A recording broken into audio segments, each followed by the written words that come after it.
الحمد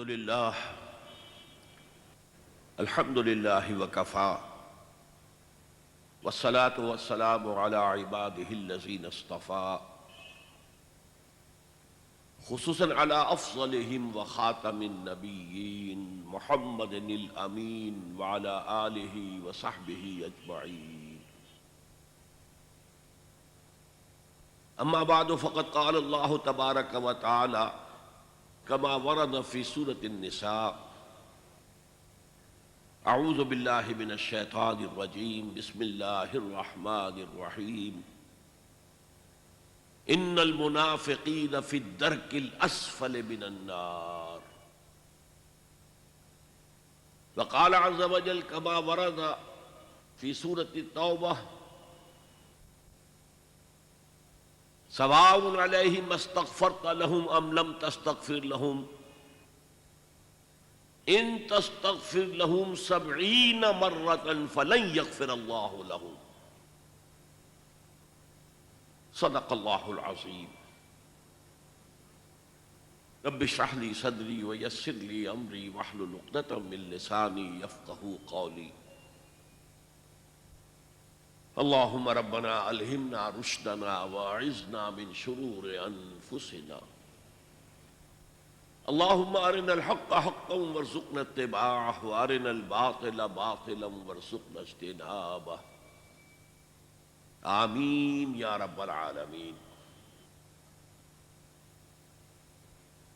نفاق کی حقیقت کے ضمن میں سب سے پہلے ایک لغوی بحث ہو جائے کہ یہ لفظ بنا کہاں سے ہے، اس کی روٹ کیا ہے، اس کی اصل کیا ہے.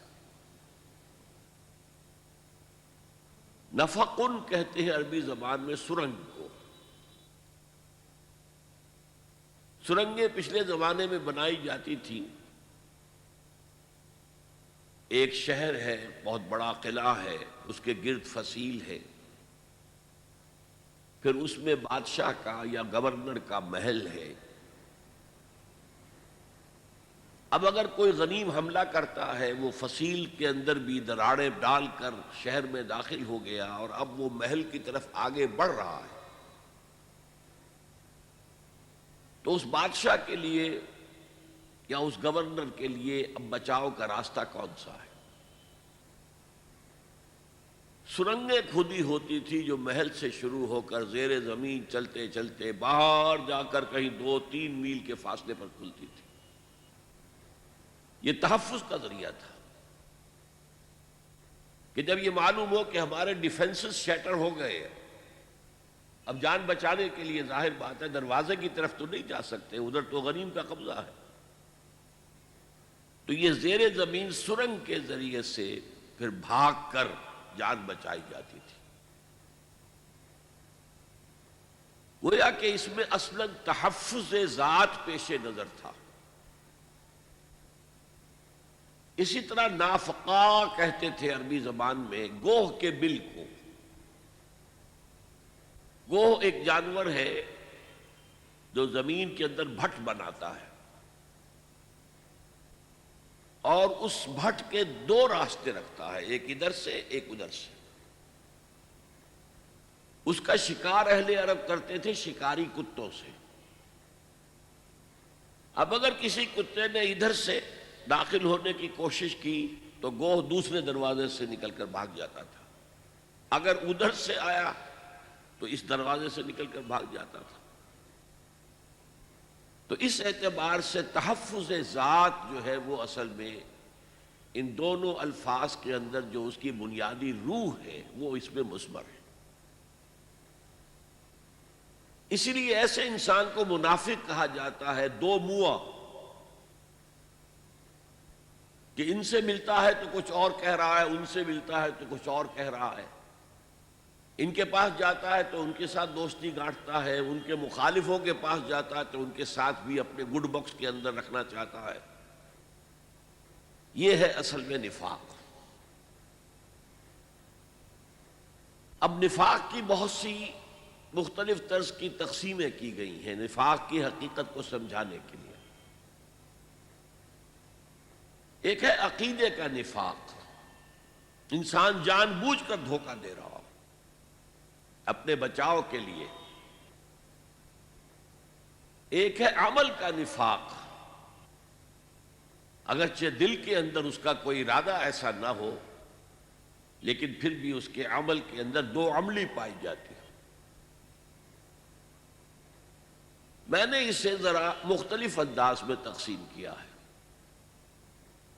ایک ہے شعوری نفاق، جبکہ منافق کو معلوم ہوتا ہے کہ میں منافق ہوں، میں مسلمان نہیں ہوں، مومن نہیں ہوں۔ اور ایک غیر شعوری نفاق ہوتا ہے جس میں منافق اپنے آپ کو مسلمان سمجھتا ہے،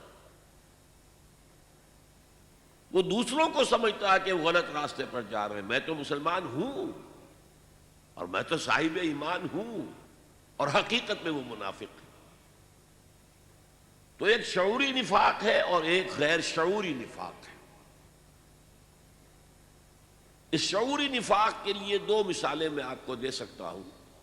ایک تو خود قرآن مجید ہے، سورہ آل عمران میں یہودیوں کی ایک سازش کا تذکرہ ہوا۔ انہوں نے جب دیکھا کہ جو شخص مسلمان ہو جاتا ہے پھر چاہے کتنی ہی تکلیفیں آ جائیں وہ واپس نہیں آتا،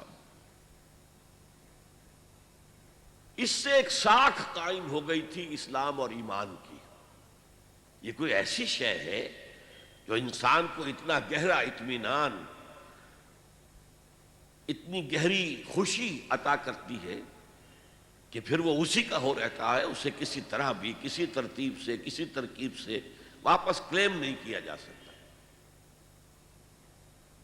تو اس ساکھ کو ختم کرنے کے لیے انہوں نے سازش کی۔ وَقَالَ طَائِفَةٌ مِّنْ أَهْلِ الْكِتَابِ آمنوا بالذی انزل علی الذین آمنوا وجہ النہار واکفروا آخرہ لعلہم یرجعون۔ اہل کتاب کے ایک گروہ نے یہ سازش کی کہ ایسا کرو، جو چیز اہل ایمان پر نازل کی گئی ہے یعنی قرآن مجید، اس پر ایمان کا اعلان کر دو صبح کے وقت۔ اب اس خاکے میں میں ذرا رنگ بھر رہا ہوں۔ صبح کو ایمان کا اعلان کیا اور اکثر وقت اب دن کا حضور کی صحبت میں گزار رہے ہیں، بڑے ادب کے ساتھ پوز کر رہے ہیں کہ ہم مسلمان ہو گئے، مومن ہو گئے۔ حضور بھی تواضع تو آپ کے مزاج میں تھا ہی، خاص طور پر نو مسلم لوگ اور یہودی مسلمان ہو گئے ہوں تو حضور کی نگاہ میں ان کی قدر ہوتی تھی۔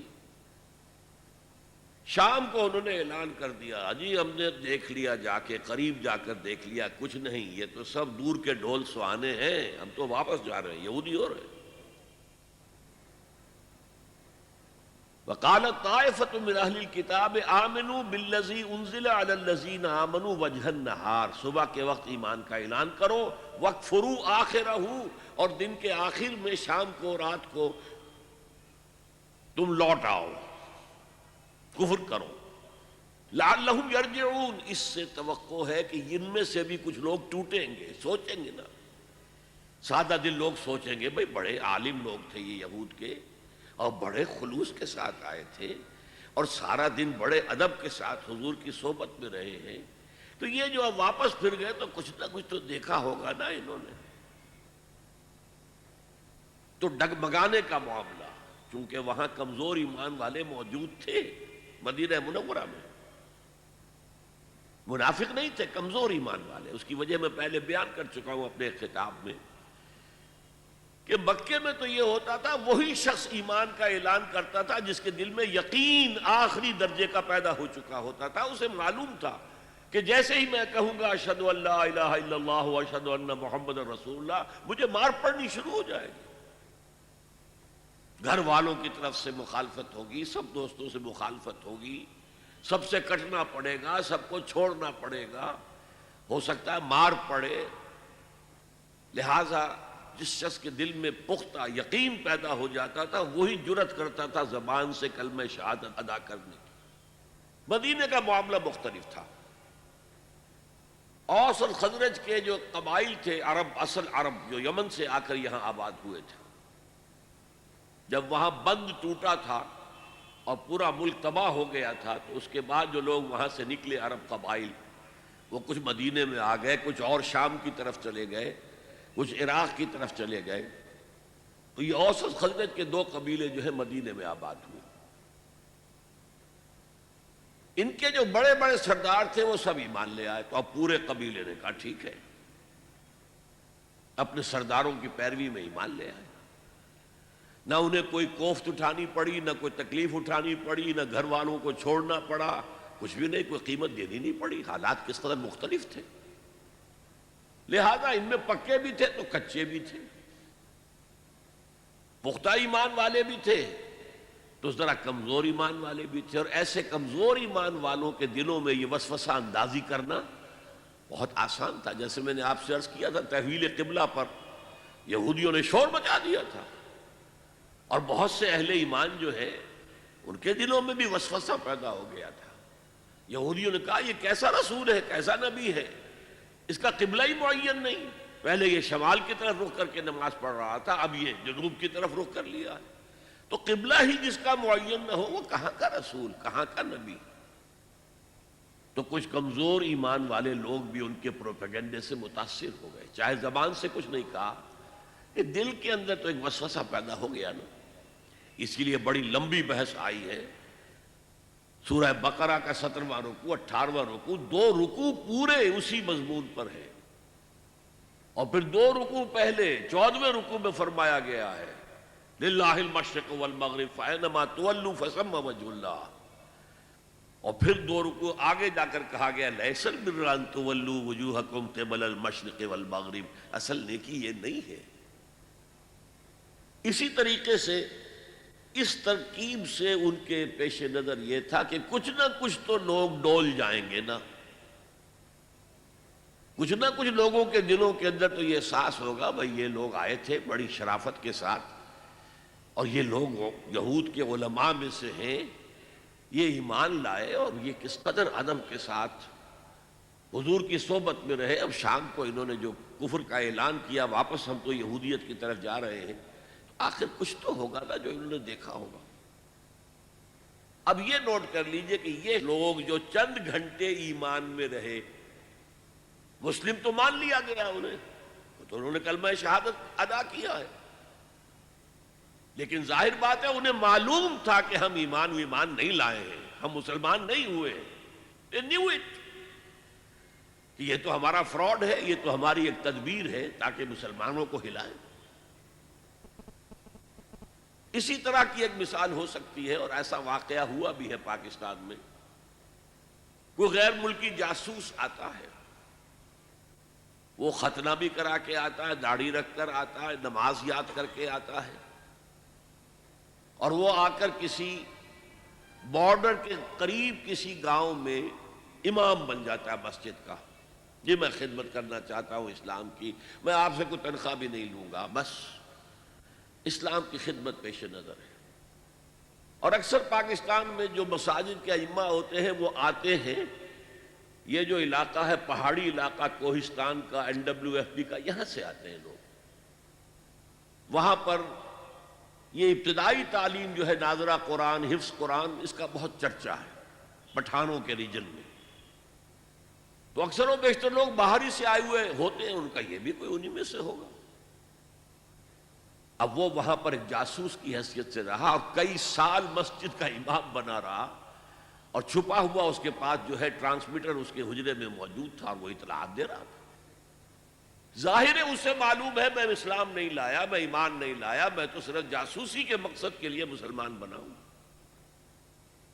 تو یہ ہے شعوری نفاق، جس کو کہ انسان جانتا ہے، خود متنبہ ہے کہ میں نہ مومن ہوں نہ مسلم ہوں، میں منافق ہوں. اس کے برعکس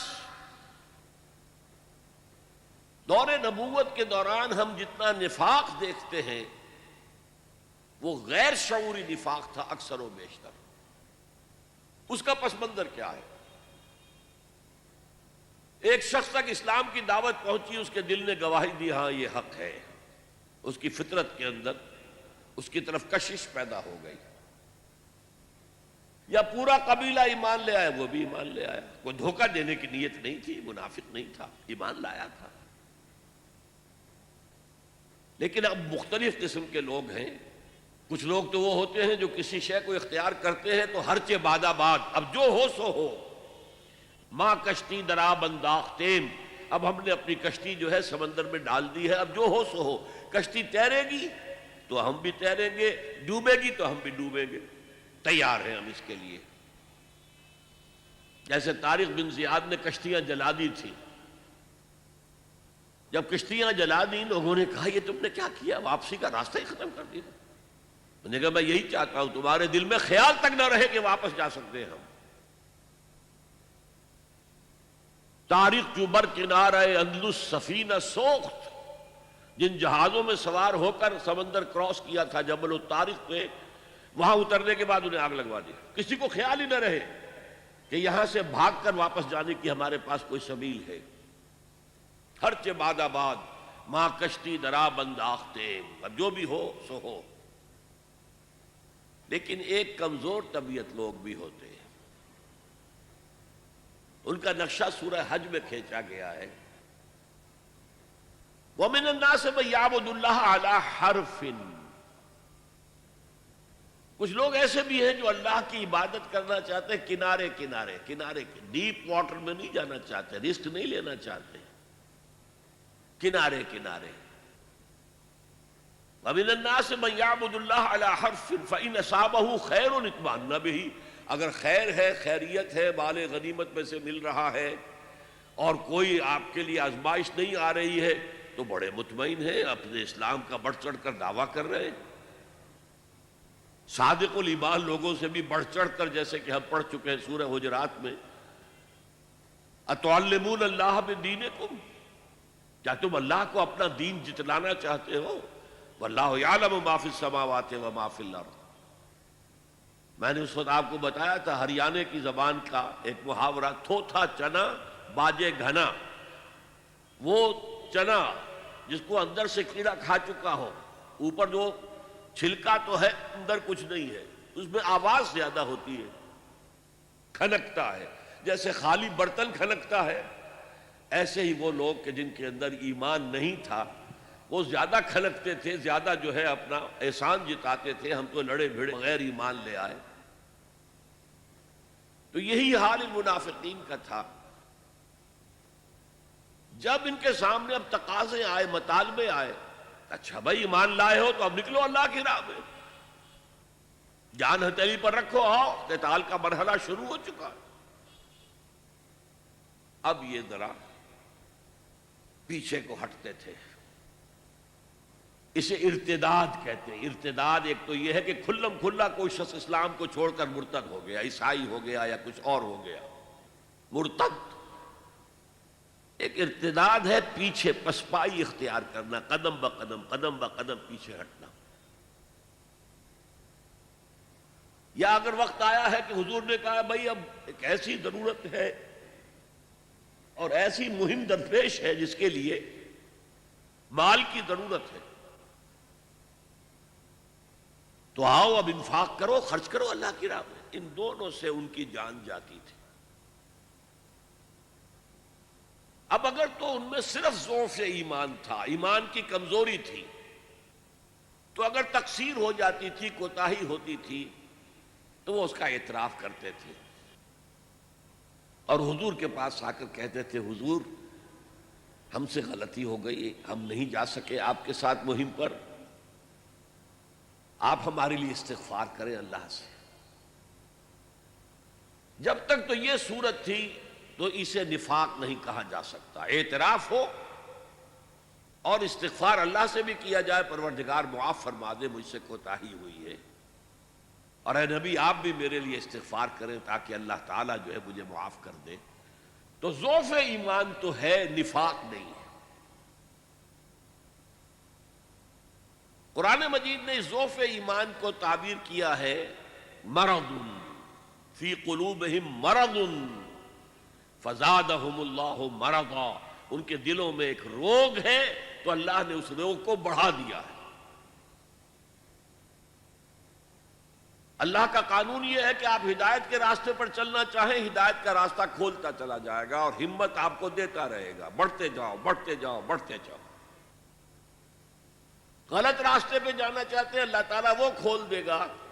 بے حیائی کے راستے پر جانا چاہتے ہیں تو پہلے برقع اترے گا، پھر سر پر سے چادر اور دوپٹہ اترے گا، پھر آپ کے بازو جو ہے سلیو لیس ہو جائیں گے. ہوتے ہوتے کہاں تک آپ پہنچ جائیں گے ہم نہیں کہہ سکتے. مغربی عورت کہاں پہنچ گئی ہے، بالکل لباس سے باہر آنا چاہتی ہے، لباس کو تو برداشت کرنا نہیں چاہتی اپنے بدن کے اوپر. بہرحال نیکی کے راستہ اختیار کرو گے فَسَنُيَسِّرُهُ لِلْيُسْرَى، بدی کا راستہ اختیار کرو گے فَسَنُيَسِّرُهُ لِلْعُسْرَى. اور اگر آپ نے ایک روگ جو ہے اپنے دل میں مال اور جان کی محبت جو ہے اتنی ہے کہ آپ کو اللہ کی راہ میں آگے بڑھنے نہیں دے رہی، جہاد فی سبیل اللہ کے لیے جان اور مال خرچ کرنے کی اجازت نہیں دے رہی، قتال فی سبیل اللہ کے لیے میدان میں آنے کی اجازت نہیں دے رہی، تو آپ کے دلوں میں ایک روگ ہے، ایک مرض ہے، ایک بیماری ہے. اور اللہ پھر اسی پر آپ کو چھوڑ دیتا ہے، ٹھیک ہے اس بیماری کے اندر مبتلا رہو. لیکن یہ ضعف ایمان جو ہے اسے نفاق نہیں کہیں گے جب تک اعتراف تقصیر ہے اور استغفار ہے اللہ سے، اور رسول کے پاس آ کر بھی معافی طلب کی جا رہی ہے اور ان سے بھی درخواست ہو رہی ہے کہ آپ بھی ہمارے لیے اللہ سے دعا کریں، استغفار فرمائیں تاکہ اللہ ہمیں بخش دے. لیکن اگلا مرحلہ آتا ہے کہ جھوٹے بہانے شروع کر دیتے. کب تک ہم اپنا اعتراف تقصیر کرتے رہیں گے؟ ہماری حیثیت کیا رہ جائے گی، ہماری عزت کیا رہ جائے گی؟ اب وہ کہیں گے حضور میری تو بیوی شدید بیمار ہے، کوئی دیکھ بھال کرنے والا نہیں ہے، میں جہاد میں نہیں جا سکتا، مجھے اجازت دے دی. اور حضور یہ جاننے کے باوجود کہ یہ شخص جھوٹ بول رہا ہے، آپ کہتے ہیں ٹھیک ہے جائیے. آپ کی مروت کے یہ خلاف تھا، شرافت اور مروت کہ کہے تم جھوٹ بول رہے ہو، نا ٹھیک ہے جائیے آپ ایگزمپٹڈ.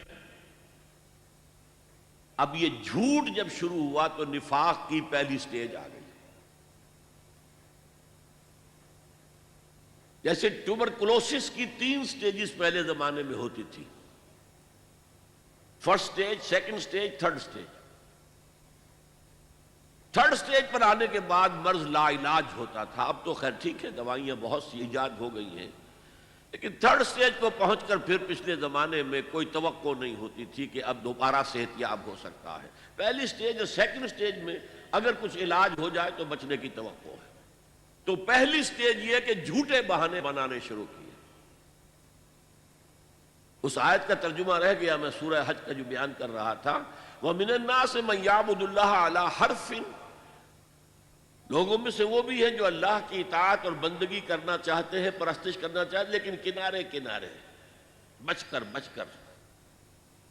فَإِنْ أَصَابَهُ خَيْرٌ اطْمَأَنَّ بِهِ، اگر خیر ہے، خیریت ہے، مال غنیمت بھی مل رہا ہے تو پھر مطمئن ہے. وَإِنْ أَصَابَتْهُ الْفِتْنَةُ انقلب إِلَى وَجْهِهِ خَسِرَ الدُّنْيَا وَالْآخِرَةَ، اگر کوئی فتنہ آ گیا، آزمائش آ گئی، کوئی امتحان آ گیا تو اوندھے منہ گر پڑتے ہیں. یہ خسارہ ہے دنیا اور آخرت دونوں. سورہ حج کے بارے میں آپ کو بتا چکا ہوں کہ یہ عام خیال تو یہ کہ یہ مدنی ہے، مدنی نہیں، یہ مکی ہے، لیکن مکی دور کے بالکل آخری زمانے کی صورتوں میں سے. مکی دور میں، مکی قرآن میں 2/3 قرآن ہے مکی میں، جو مکے میں نازل ہوا، اس میں صرف ایک مقام پر نفاق کا ذکر آیا ہے، سورہ عنکبوت میں بس. اور اس وقت کیا ہو رہا تھا، بڑی شدید جو آزمائشیں ہو رہی تھی صحابہ کرام کو، اور ان میں سے کچھ حضرات حضور کی خدمت میں حاضر ہوئے، حضور اب ہمارے لیے یہ امتحانات ناقابل برداشت ہو رہے ہیں، الا تدعو لنا، آپ اللہ سے ہمارے لیے دعا نہیں کرتے کہ اللہ کی نصرت خصوصی آ جائے. حضرت خباب بن الارت نے اپنے کمر سے کرتا اٹھا کر دی، حضور دیکھیے میری پوری کمر جلی ہوئی ہے، مجھے دہکتے ہوئے انگاروں پر لٹایا گیا ہے، میری کمر کی کھلڑی کھال یہ جلی ہے، اور پھر پیٹھ پر چربی ہوتی ہے وہ پگھلی ہے، تو اس سے وہ انگارے جو ہیں وہ ٹھنڈے پڑے. حضور نے جواب دیا، خدا کی قسم تم جلدی بچا رہے ہو، تم سے پہلے تو امتوں کے ساتھ ایسا بھی ہوا جو ایمان والے تھے کہ انہیں زندہ آگ میں جلا دیا گیا، یا ان کو زمین میں گاڑ کر آدھا دھڑ زمین میں گڑا ہوا ہے اور اوپر سر کے اوپر آری رکھ کے چیرنا شروع کیا، دو حصوں میں بانٹ دیا، یہ بھی ہوا ہے۔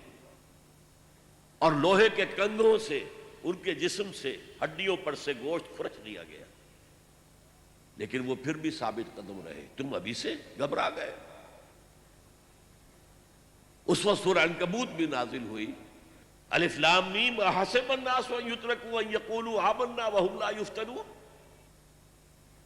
کیا لوگوں نے یہ سمجھا تھا کہ وہ بچ جائیں گے، چھوٹ جائیں گے صرف یہ کہنے پر کہ ہم ایمان لے آئے، اور انہیں آزمایا نہ جائے گا؟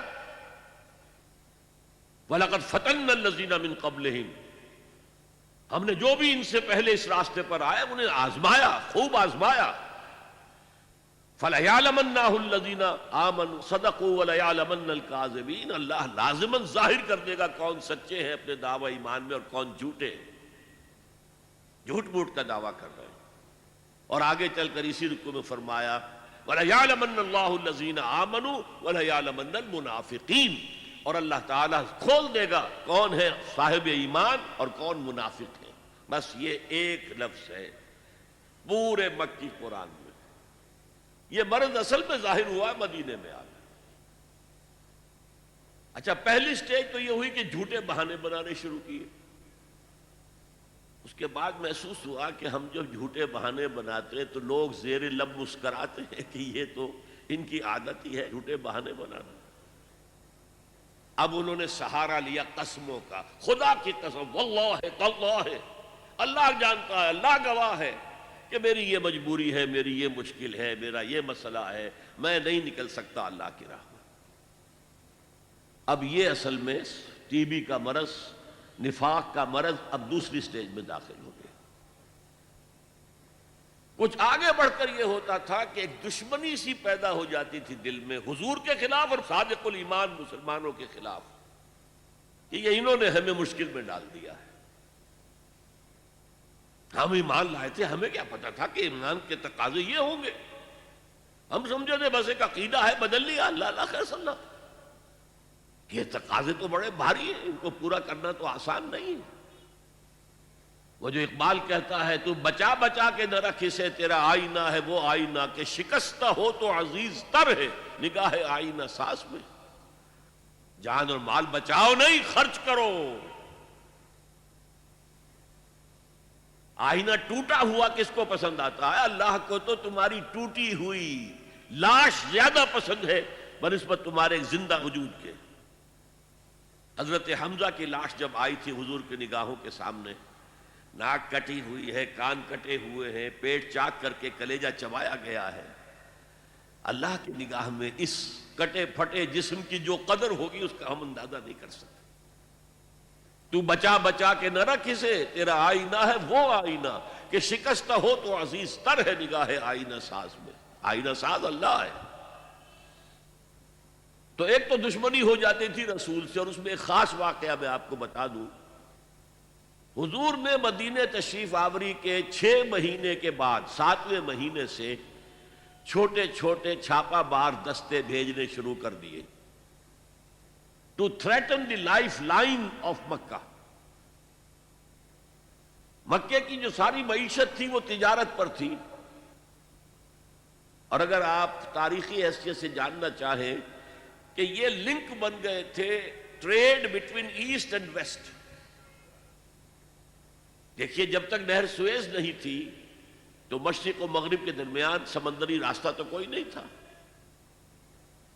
ابھی 1498 جب آئے گا، کوئی 1000 برس کے بعد، تب وہ راستہ جو ہے ملے گا انسان کو کہ round the Cape of Good Hope, افریقہ کی جنوب تک جا کے پھر جاؤ تو مشرق کا راستہ کھلا ہے۔ تو ہوتا کیا تھا، یورپ سے سامان تجارت آیا اور شام کے ساحل پر اتر گیا۔ ادھر ایسٹ انڈیز سے جاوا، سماٹرا، ہندوستان، چائنا، ادھر سے مال آیا سمندر کے راستے سے اور یمن کے ساحل پر اتر گیا۔ And between these 2 points, caravans of the Quraysh, they were going to and fro. جنوب میں گئے، سردیوں کے زمانے میں وہ جاتے تھے جنوب میں، گرمی کم ہوتی تھی یمن کی طرف، وہاں سے مال اٹھایا اور چلے اب شام تک پہنچ کر شام کے ساحل پر پہنچا دیا۔ وہاں سے شام کا ساحل یورپ کا آیا ہوا سامان اٹھایا اور وہ لا کے سیدھا جنوب میں، سیدھا راستہ تھا بالکل سیدھا، اسٹریٹ ٹو دی نارتھ، اور وہ جو ہے آ کر یمن پہ اتار دیا۔ یمن سے پھر مشرقی ممالک کے تاجر وہ خریدیں گے اور لے جائیں گے کشتیوں کے ذریعے سے، شام سے یورپ کے تاجر وہ جو ہے وہ خریدیں گے اور لے جائیں گے۔ تو یہ کنیکشن بن گئے تھے between the trade between east and waste,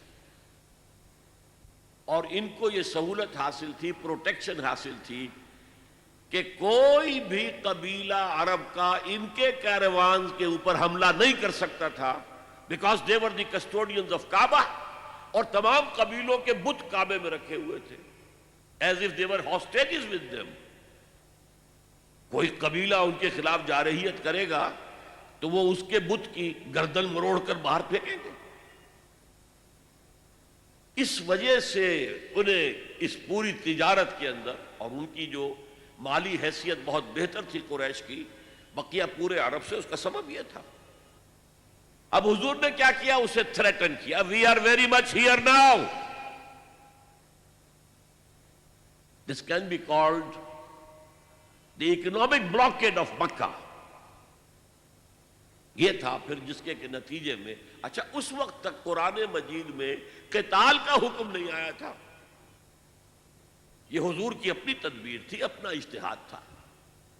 تو وہ کہتے ہیں دیکھو جی ابھی قرآن میں تو حکم آیا نہیں، یہ تو کچھ ایڈونچرس آدمی معلوم ہوتے ہیں، ایمبیشس آدمی معلوم ہوتے ہیں، انہوں نے ہمیں مصیبت میں ڈال دیا۔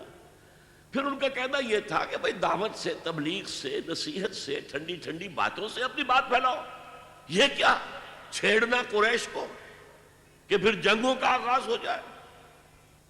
اندر تو تھی اپنی بزدلی، لیکن اس کے اوپر ردے چڑھ رہے تھے فلسفے کے۔ جیسے ہم کہتے ہیں کہ اگر کسی کو گڑ دے کر مارا جائے تو زہر ضرور دینا ہے، تو اس اعتبار سے وہ حضور سے بھی اپنے دل میں عداوت محسوس کرنے لگے۔ اور یہ جو مسلمان ہیں، یہ فینیٹکس، یہ پاگل، یہ جذباتی لوگ، یہ نہ دائیں دیکھتے نہ بائیں دیکھتے ہیں، نہ سامنے کے خطرات نہ پیچھے کے حالات، نہ انہیں اپنے بیوی بچوں کا کوئی خیال ہے، کچھ بھی نہیں، اور یہ فوراً کھڑے ہو جاتے ہیں، چل پڑتے ہیں، فوراً لبیک کہتے ہیں۔ جب یہ لبیک کہتے ہیں تو ہم نمایاں ہو گئے نا، اگر سب بیٹھے رہتے تو ہم بھی انہی میں شامل رہتے۔ اس وجہ سے پھر وہ عداوت کا درجہ ان کے اندر پیدا ہو گیا۔ یہ تھرڈ سٹیج ہے ٹیوبرکلوسس کی۔ نفاق جب اس درجے کو پہنچ جاتا تھا تو اب اس کے علاج کا کوئی امکان نہیں تھا۔ یہ ہے غیر شعوری نفاق، وہ اپنے آپ کو مسلمان سمجھتے تھے، مسلح سمجھتے تھے، تو یہ پھیلا رہے محمد اور اس کے ساتھی صلی اللہ علیہ وسلم، خامخواہ چیلنج کر رہے ہیں قریش کو۔ یہ انداز جیسے کہ سورہ بقرہ کے دوسرے رکوع میں ہے، وَإِذَا قِيلَ لَهُمْ لَا تُفْسِدُوا فِي الْأَرْضِ قَالُوا إِنَّمَا نَحْنُ مُصْلِحُونَ۔ جب ان سے کہا جاتا تھا دیکھو اللہ کے دین کو قائم کرنے کے لیے ایک جمعیت فراہم ہوئی ہے، اس کے امیر محمد ہیں صلی اللہ علیہ وسلم، اور اب عالمی اصلاح کا ایک پروگرام پیش نظر ہے، تم اس جماعتی زندگی میں رکھنا ڈال رہے ہو تو گویا کہ فساد مچا رہے ہو۔ وہ کہتے نہیں ہم تو جی اصلاح چاہتے ہیں، مصلحین ہیں، یہ فساد تو تم مچا رہے ہو، جنگیں تم نے شروع کر دی ہیں، ہم تو کہتے ہیں کہ صلح کے ساتھ کام کرو اور دعوت و تبلیغ کے ذریعے سے، صرف اس مشنری زیل کے ذریعے سے اپنی بات کو پھیلاؤ۔ یہ تھے مدینے کے منافقین۔ اب چند باتیں میں اس نفاق کے ضمن میں اور عرض کر دوں۔ حضور نے فرمایا صلی اللہ علیہ وسلم نفاق کے بارے میں، ما خافہ الا مومن وما امنہ الا منافق۔ نفاق کا خوف رہتا ہے صرف صاحب ایمان کو، اور نفاق سے اپنے آپ کو محفوظ سمجھتا ہے صرف منافق۔ صاحب ایمان کو ہمیشہ اس فکر میں رہتے تھے ہم سے کوئی کمزوری ظاہر نہ ہو جائے، مال اور اولاد کی محبت کہیں ہمارے قدم نہ روک لے، کہیں اللہ کے ہاں ہمارا شمار منافقین میں نہ ہو جائے۔ کوئی چھوٹی سی تقصیر ہو گئی تو وہ بھی انہیں معلوم ہوتا تھا کہ جیسے پہاڑ ان کے سروں پر آ گیا ہے۔ حضور نے فرمایا کچھ لوگ ایسے ہوتے ہیں کہ اگر گناہ کر بیٹھتے ہیں تو ایسے محسوس کرتے ہیں کہ پہاڑ تلے آ گئے، اتنا بوجھ، اتنا احساس کے اوپر ثقل۔ اور کچھ لوگ ایسے ہوتے ہیں کہ بڑے سے بڑا گناہ کر کے بس اتنا سا احساس ہوتا ہے کہ ناک پر مکھی بیٹھ گئی کہ ہم نے یوں کیا اڑا دیا، بس اتنا احساس۔ وہ ضمیر نام کی اندر شے وہ بتاتی تو ہے تم نے غلط کام کیا، اس سے زیادہ نہیں، مکھی اڑا دی خلاص۔ تو ما امنہ الا منافق، نفاق سے اپنے آپ کو محفوظ اور مامون سمجھتا ہے صرف منافق۔ یہ غیر شعوری نفاق ہے نا، وہ نہیں جانتا کہ میں منافق ہوں، وہ تو کہتا ہے میں مسلم ہوں، میں محمد کے پیچھے نمازیں پڑھتا ہوں صلی اللہ علیہ وسلم، میں روزے رکھتا ہوں، اگرچہ طبیعت تو نہیں چاہتی لیکن کیا کروں، جبرن زکوٰۃ بھی دے دیتا ہوں تاکہ مسلمانوں میں شمار تو رہے۔ تو وہ تو اپنے آپ کو مسلمان سمجھتا تھا منافق۔ تو ما امنہ الا منافق وما خافہ الا مومن، مومن کو خوف رہتا ہے کہ کہیں میں نفاق کی سرحدوں کے اندر داخل نہ ہو جاؤں۔ یہی وجہ، دو واقعے سن لیجئے۔ ایک انصاری صحابی ہے حضرت حنظلہ رضی اللہ تعالی عنہ، ایک دفعہ گھر سے نکلے، عجیب کیفیت طاری تھی، نافق حنظلہ نافق حنظلہ نافق حنظلہ نافق حنظلہ تو منافق ہو گیا، حنظلہ تو منافق ہو گیا، حنظلہ تو منافق ہو گیا، ایک خاص کیفیت کے اندر کہے جا رہے ہیں۔ حضرت ابو بکر مل گئے راستے میں، کیا بات ہے حنظلہ، کیا کہہ رہے ہو، کیوں کہہ رہے ہو؟ کہا کہ میں محسوس کرتا ہوں جب میں حضور کی صحبت میں ہوتا ہوں تو میرے دل کی کیفیت کچھ اور ہوتی ہے، جب میں اپنے گھر بار میں آ گیا تو وہ کیفیت نہیں رہتی۔ یہی تو نفاق ہے۔ اب اگر حضرت ابو بکر چاہتے تو انہیں سمجھاتے کہ نہیں بھائی یہ نفاق نہیں ہے، لیکن انہوں نے حکمت سے دوسرا راستہ اختیار کیا، بھائی یہ حال تو میرا بھی ہے، حضور کی صحبت میں جب میں ہوتا ہوں تو واقعتاً ایمان کی کیفیت اور بلندی یا ایمان کی گہرائی وہ بالکل کسی اور شان کی ہوتی ہے۔ اور حضرت ابو بکر تاجر بھی تھے، جب میں اپنی دکان پر آ کر بیٹھتا ہوں تو پھر وہ کیفیت تو نہیں رہتی۔ تو چلو حضور سے پوچھتے ہیں۔ حضور کے پاس پہنچ گئے، حضور نے ساری بات سن کر کہا کہ حنظلہ یہ نفاق نہیں ہے، جو کیفیت تمہاری میری محفل میں ہوتی ہے یہ ہمیشہ نہیں رہ سکتی، اگر ہمیشہ رہے تو فرشتے تم سے تمہارے بستروں پر مسافہ کریں گے آ کر۔ فَإِنَّهَا يَا حَنْظَلَةُ سَاعَةً فَسَاعَةً، یہ کیفیت تو کبھی کبھی محسوس ہوتی ہے۔ اس طرح کا ایمان، اتنا گہرا ایمان، اتنا یقین والا ایمان، جیسے کہ ایک صحابی سے صبح کو فجر کے بعد حضور نے پوچھا، آپ کا معمول تھا یہ، فجر کے بعد تشریف فرما رہتے تھے، صحابہ ہیں، کچھ سوال جواب ہو رہے ہیں، حضور یہ بھی پوچھتے تھے کسی نے کوئی خواب دیکھا ہے وہ بیان کرے۔ تو ایک صحابی سے آپ نے پوچھا کیف اصبحت، کہ آج صبح کیسی ہوئی؟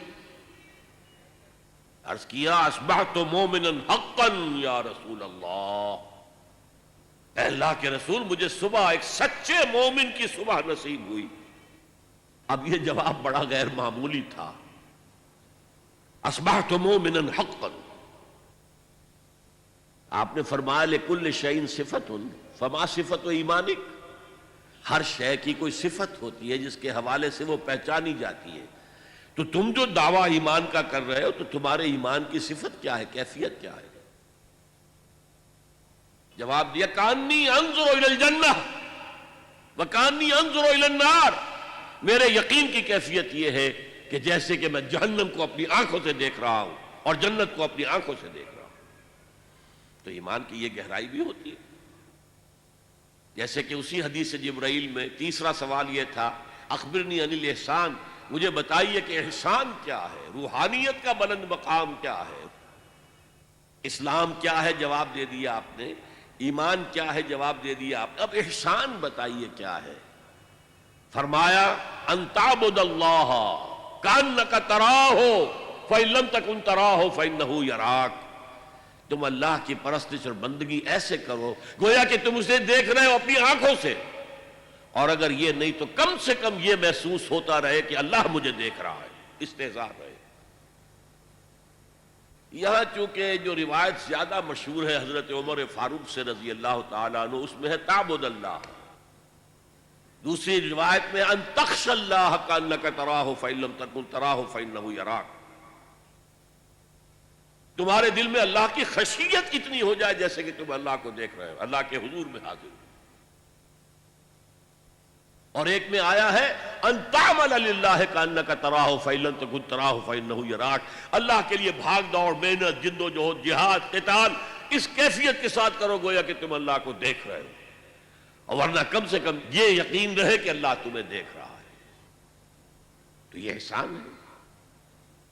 نافقہ حنظلہ اسی طریقے سے حضور جب واپس تشریف لا رہے تھے غزوہ تبوک سے، تو کچھ منافق مدینے کے ایک تنگ گھاٹی میں سے حضور کو گزرنا تھا، راستہ ایسا تھا جس میں ایک ہی اونٹ ایک وقت میں گزر سکتا تھا۔ انہوں نے اس کے آس پاس جو ہے اپنے آپ کو چھپا لیا، چھپ گئے، اور جب حضور کا اونٹ اس میں سے نکل رہا تھا حملہ کیا حضور کو قتل کرنے کے لیے۔ حضرت حذیفہ حضور کے باڈی گارڈ کی حیثیت سے اونٹ کے آگے آگے چل رہے تھے، انہوں نے مقابلہ کر کے سب کو بھگا دیا، انہوں نے ڈھاٹے باندھے ہوئے تھے، منہ چھپائے ہوئے تھے، پھر رات کا وقت تھا۔ جب وہ بھاگ گئے تو حضور نے فرمایا کہ حذیفہ میں تمہیں بتا دوں یہ کون کون تھے؟ نام لے کر بتا دیا، فلاں ابن فلاں، فلاں ابن فلاں، فلاں ابن فلاں، فلاں ابن فلاں۔ یہ وحی کے ذریعے سے حضور کو سب کچھ معلوم ہو جاتا تھا، لیکن دیکھنا حذیفہ یہ کسی کو بتانا نہیں ہے، یہ میرا راز ہے تمہارے پاس، کہ میں نے تمہیں منافقین کے نام بتا دیے کچھ کے۔ اسی لیے حضرت حذیفہ کو کہا جاتا تھا رضی اللہ تعالی عنہ صاحب و سر النبی، نبی کے ایک رازدان، نبی کے ایک راز کے رکھنے والے حذیفہ۔ اب ایک مرتبہ حضرت عمر ان سے پوچھتے ہیں، اب غور کیجئے کہاں عمر، کہاں ان کا مقام، صحابہ میں نمبر 2، انہیں بھی اپنے بارے میں اندیشہ ہے کہیں میں منافق تو نہیں ہو گیا۔ پوچھتے انشدو کا یا حذیفہ، انشدو کا باللہ، میں تمہیں اللہ کی قسم دے کر، واسطہ دے کر تم سے پوچھتا ہوں کہ میرا نام تو ان میں نہیں تھا۔ یہ ہے ما خافہ الا مومن وما امنہ الا منافق۔ یہ جو بیماری ہے، یہ جو روگ ہے، اب یہ جانیے کہ اس کا انجام کیا ہے۔ اصل میں نے چونکہ کہا بیماری ہے، اور میرا بیک گراؤنڈ بھی ہے میڈیکل ایجوکیشن کا، تو ہر مرض کے ضمن میں ہمارے ہاں بحثیں ہوتی ہیں، ایٹیولوجی کیا ہے، یہ بیماری کیوں آتی ہے۔ پھر جب بیماری لاحق ہو گئی تو اس کی علامات کیا ہیں، سائنز اینڈ سمپٹمز کیا ہیں، پھر پروگنوسس کیا ہے، کتنی شفا کی امید ہے اور کتنی نہیں ہے، پھر ٹریٹمنٹ کیا ہے، اور ٹریٹمنٹ بھی 2 طرح کے ہوتے ہیں، ایک پریونٹیو اور ایک کیوریٹیو۔ مرض سے بچا جائے، بچاؤ کی تدابیر، اور اگر مرض کی چھوت لگ گئی ہے تو پھر اس کا علاج۔ یہ جو منافقین کی بحث ہے اور نفاق کی بحث ہے، یہ بڑی تفصیل سے آئی ہے۔ سورہ بقرہ میں بھی ہے لیکن وہاں لفظ نفاق استعمال نہیں کیا گیا، رفتہ رفتہ رفتہ رفتہ اس کا جو پردہ چاک کیا گیا رفتہ رفتہ۔ سورہ بقرہ میں صرف یہ آیا ہے فی قلوبہم مرض فزادہم اللہ مرضا، کچھ سائنز اینڈ سمپٹمز بھی آ گئے۔ وَإِذَا لَقُوا الَّذِينَ آمَنُوا قَالُوا آمَنَّا وَإِذَا خَلَوْا إِلَىٰ شَيَاطِينِهِمْ قَالُوا إِنَّا مَعَكُمْ إِنَّمَا نَحْنُ مُسْتَهْزِئُونَ۔ جب وہ اہل ایمان سے ملتے کہتے ہم بھی ایمان لے آئے ہیں، ہم بھی صاحب ایمان ہیں، اور جب اپنے ان شیطانوں کے پاس جاتے ہیں، یہودی لیڈروں کے پاس، تو کہتے ہیں جی ہم تو آپ کے ساتھ ہیں، ہم ان سے تو صرف مذاق ہی کر رہے ہیں۔ اللہ یستہزئ بہم ویمدہم فی طغیانہم یعمہون، اصل میں اللہ ان سے مذاق کر رہا ہے اور انہیں ان کی سرکشی کے اندر آگے کھینچتا چلا جا رہا ہے۔ جیسا کہ میں نے کہا تھا، نیکی کا راستہ اختیار کرو گے اللہ اسے کھولتا چلا جائے گا، بدی کا اختیار کرو گے اللہ اس کو کھولتا چلا جائے گا، نفاق کا اختیار کرو گے اللہ اس کو کھولتا چلا جائے گا۔ تو سورہ بقرہ میں کہیں لفظ منافق یا نفاق نہیں آیا، آل عمران میں ایک جگہ آیا ہے، لیکن سورہ نساء میں بڑی مفصل بحثیں ان کی علامات اور سب سے بڑے ان کے 3 جو سبب تھے۔ اللہ کے رسول کی اطاعت بہت بھاری گزرتی تھی۔ اچھا جی، اللہ کا حکم تو ہم مانیں گے، لیکن ان کا کیوں مانیں؟ یہ بھی تو ہماری طرح کے انسان ہیں۔ اسی لیے انہوں نے کہا تھا قرآن میں تو ابھی حکم آیا نہیں قتال کا، انہوں نے خامخواہ شروع کر دیا۔ اس پر پھر سورہ محمد نازل ہوئی، جس کو سورہ قتال بھی کہتے ہیں۔ قتال کا حکم آ گیا، اب ان کی زبانیں چپ ہوئی، اب تو آ گیا، اب کیا کریں؟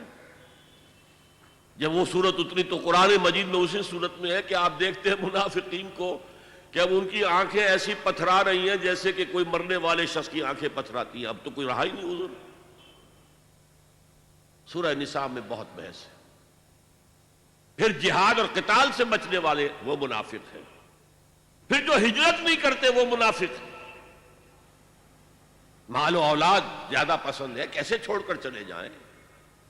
اہل و عیال زیادہ محبوب ہے، کیسے چھوڑ کر چلے جائیں؟ بہرحال سورہ نساء میں بڑی مفصل بحثیں، میں نے جو آیت تلاوت کی تھی، ان المنافقین فی الدرک الاسفل من النار، یہ منافق تو آگ کے سب سے نچلے طبقے میں ہوں گے۔ اللہ کا غضب اتنا کافروں پر نہیں بھڑکتا جتنا کہ منافقین پر بھڑکتا ہے، اور جتنا کہ ان مسلمانوں پر جو دعوے تو کرتے ہیں ایمان کے اور اللہ کی محبت اور رسول کے عشق کے اور عمل میں زیرو ہیں۔ لما تقولون ما لا تفعلون کبر مقتا عند اللہ ان تقولوا ما لا تفعلون۔ اگرچہ منافق نہیں ہے، لیکن بے عملی، اللہ اور اس کے رسول کے احکام سے سرتابی، کہاں اللہ پر ایمان کا دعویٰ، رسول پر ایمان کا دعویٰ، اور کہاں یہ کہ ان کے احکام کو پاؤں تلے رون دینا۔ پھر یہ سورہ مائدہ میں بھی بحثیں آئی ہیں، لیکن یہ بحثیں سورہ نور میں بھی ہیں، سورہ احزاب میں بھی ہیں، لیکن کلائمیکس پر یہ مضمون آپ کو ملے گا بہت تفصیل سے یہ ملے گا سورہ توبہ میں۔ اس لیے کہ آخری امتحان جو ہوا تھا ان ایمان کے دعوے داروں کا، وہ غزوہ تبوک کے وقت تھا، جسے کہا گیا تھا جیش العسرہ۔ قحط کا عالم تھا، اب فصل کھجور کی تیار تھی، اگر اب چلے جاتے ہیں تو کون اتارے گا؟ کھجور کی فصل عورتوں کا کام تو نہیں ہے کہ اتار سکیں، فصل جو ہے گل سڑ جائے گی درختوں کے اوپر ہی، تو گویا کہ قحط در قحط کا معاملہ ہوگا۔ پھر شدید گرمی ہے، طویل لمبا سفر ہے، تو اس میں ظاہر بات ہے کہ منافقین کا نفاق بالکل واضح ہو گیا۔ آ کر جھوٹی قسمیں کھائیں، اپنے آپ کو ایگزپٹ کرایا، بعض مسلمانوں سے بھی کوتاہی ہو گئی۔ حضرت کعب ابن مالک اور 2 ان کے ساتھی، بڑا مفصل ان کا معاملہ جو ہے قرآن مجید میں تو اجمالاً مذکور ہے، حدیث بخاری میں بڑی تفصیل سے انہوں نے صاف جا کر اعتراف کر دیا، حضور زبان ہمارے پاس بھی ہے، جھوٹے قسمیں ہم بھی کھا سکتے ہیں، لیکن آج ہم آپ سے اجازت حاصل کر بھی لیں گے، آپ کو راضی کر بھی لیں گے، تو قیامت کے دن اللہ کے سامنے کیسے اپنے جھوٹ کو چھپائیں گے؟ لہذا مان لیا، انہیں سزا بھی دی گئی، 50 روز کا مقاطعہ، بائیکاٹ، کوئی ان سے بات نہ کرے، یہاں تک کہ ان کی بیویاں ان سے بات نہ کریں۔ بہرحال سورہ توبہ کے اندر پھر وہ آیت آئی ہے، یہ پروگنوسس کے اعتبار سے عرض کر رہا ہوں۔ سورہ نساء میں ان المنافقین فی الدرک الاسفل من النار، اور سورہ توبہ میں سواء علیہم استغفرت لہم ام لم تستغفر لہم، اے نبی ان کے حق میں برابر ہے آپ ان کے لیے استغفار کریں یا نہ کریں، ان تستغفر لہم 70 مرۃ فلن یغفر اللہ لہم، اگر آپ ان کے لیے 70 مرتبہ بھی استغفار کریں گے تب بھی اللہ انہیں نہیں بخشے گا۔ یہ ہے پروگنوسس، یہ ہے اس کی ہلاکت خیزی، رسول کے استغفار سے محروم، اللہ کی رحمت سے محروم، فی الدرک الاسفل من النار، کافروں سے نیچے ہوں گے، جہنم کے نچلے ترین طبقے کے اندر ہوں۔ اور جیسا کہ میں نے کہا، اس نفاق کا آغاز کیا ہے؟ جان پیاری ہے، مال پیارا ہے، گھر پیارا ہے، اولاد پیاری ہے، تو اللہ کی راہ میں کیسے نکلے؟ بس یہ سبب ہے، اسی میں قدم بقدم پیچھے ہٹے۔ اور جب پیچھے ہٹ رہے ہیں تو ایمان جو ہے، جو تھا اپنے پاس، وہ جیسے برف کی ڈلی پگھلتی ہے، وہ پگھل رہا ہے، پگھل رہا ہے، پگھل رہا ہے، ہوتے ہوتے ایمان ختم ہو گیا، کفر کے دائرے میں داخل ہو گئے ہیں۔ لیکن اوپر ایک ونیئر ہے، ونیئر۔ آپ نے دیکھا ہوگا دیمک جب کسی کڑی کو یا شیطیر کو کھاتی ہے تو بڑا سمجھدار جانور ہے، چھوٹا سا کیڑا، اوپر جو ہے ایک ونیئر چھوڑتا جاتا ہے تاکہ نیچے والوں کو پتہ ہی نہ چلے کہ یہ تو کھائی گئی، یہ شیطیر تو کھایا گیا۔ اسی طریقے سے ایمان کھایا گیا، ختم ہو گیا، نکل گیا۔ لیکن یہ کہ وہ بھی اپنے تئیں سمجھ رہے ہیں کہ ہم مسلمان ہیں، اور مسلمان بھی انہیں مسلمان سمجھ رہے ہیں، جو ان کے رشتہ دار ہیں، ان کے اندر عصبیت بھی ہے، قبائلی اعتبار سے محبت بھی ہے، اگرچہ وہ ایمان کے اعتبار سے بالکل کھوکھلے ہو چکے، ایمان کی نفی ہو چکی، حقیقت کے اعتبار سے وہ کفر میں داخل ہو چکے، لیکن وہ اپنے آپ کو مسلمان سمجھتے ہیں، اور at legal level they are acknowledged as Muslims. چنانچہ جو رئیس المنافقین تھا عبداللہ ابن ابی، وہ پہلی صف میں ہوتا تھا نماز میں، اور اپنی چودراہٹ کے اظہار کے لیے کہ میں بڑا آدمی ہوں، اس معاشرے کا بڑا چودھری ہوں، جب حضور خطبہ دینے کھڑے ہوتے تھے تو پہلے وہ کھڑا ہوتا تھا، دیکھو لوگوں یہ اللہ کے رسول ہیں، ان کی بات توجہ سے سنو، حالانکہ وہ ہرگز اللہ کا رسول نہیں مانتا تھا حضور۔ تو اب میں یہ چاہتا ہوں کہ ہمارے لیے خوش قسمتی سے اللہ تعالیٰ نے یہ جو 10 مدنی صورتیں ہیں، سورہ حدید سے شروع ہوتی ہیں، سورہ تحریم پر ختم ہوتی ہیں، صرف سورہ حدید 4 رکوعوں پر ہے، کہ سورہ مجادلہ، سورہ حشر 3 رکوع، باقی سب 2 رکوع ہیں، چھوٹی چھوٹی صورتیں۔ لیکن وہ جو مضمون بہت بڑا ہے مکی صورتوں میں، حقیقت ایمان، وہ سورہ تغابن کی 18 آیتوں میں بیان کر دیا گیا، خلاصہ نکال دیا گیا۔ آخر طالب علم ہر قسم کے ہوتے ہیں نا، ایک طالب علم وہ بھی ہوتے ہیں جو اصل نصاب کی کتاب کو خوب پڑھتے ہیں، دل لگا کر پڑھتے ہیں، اور ایک وہ بھی ہے جنہیں خلاصے چاہیے، خلاصے اور گائیڈز کی مدد سے امتحان پاس کر گئے۔ تو ان کا بھی لحاظ رکھا ہے، اگر پوری لمبی بحثیں نہیں کر سکتے تو لو سورہ تغابن میں سمجھ لو ایمان کیا ہے، اور ایمان کے ثمرات کیا ہیں، نتائج کیا ہیں، تقاضے کیا ہیں، مطالبے کیا ہیں۔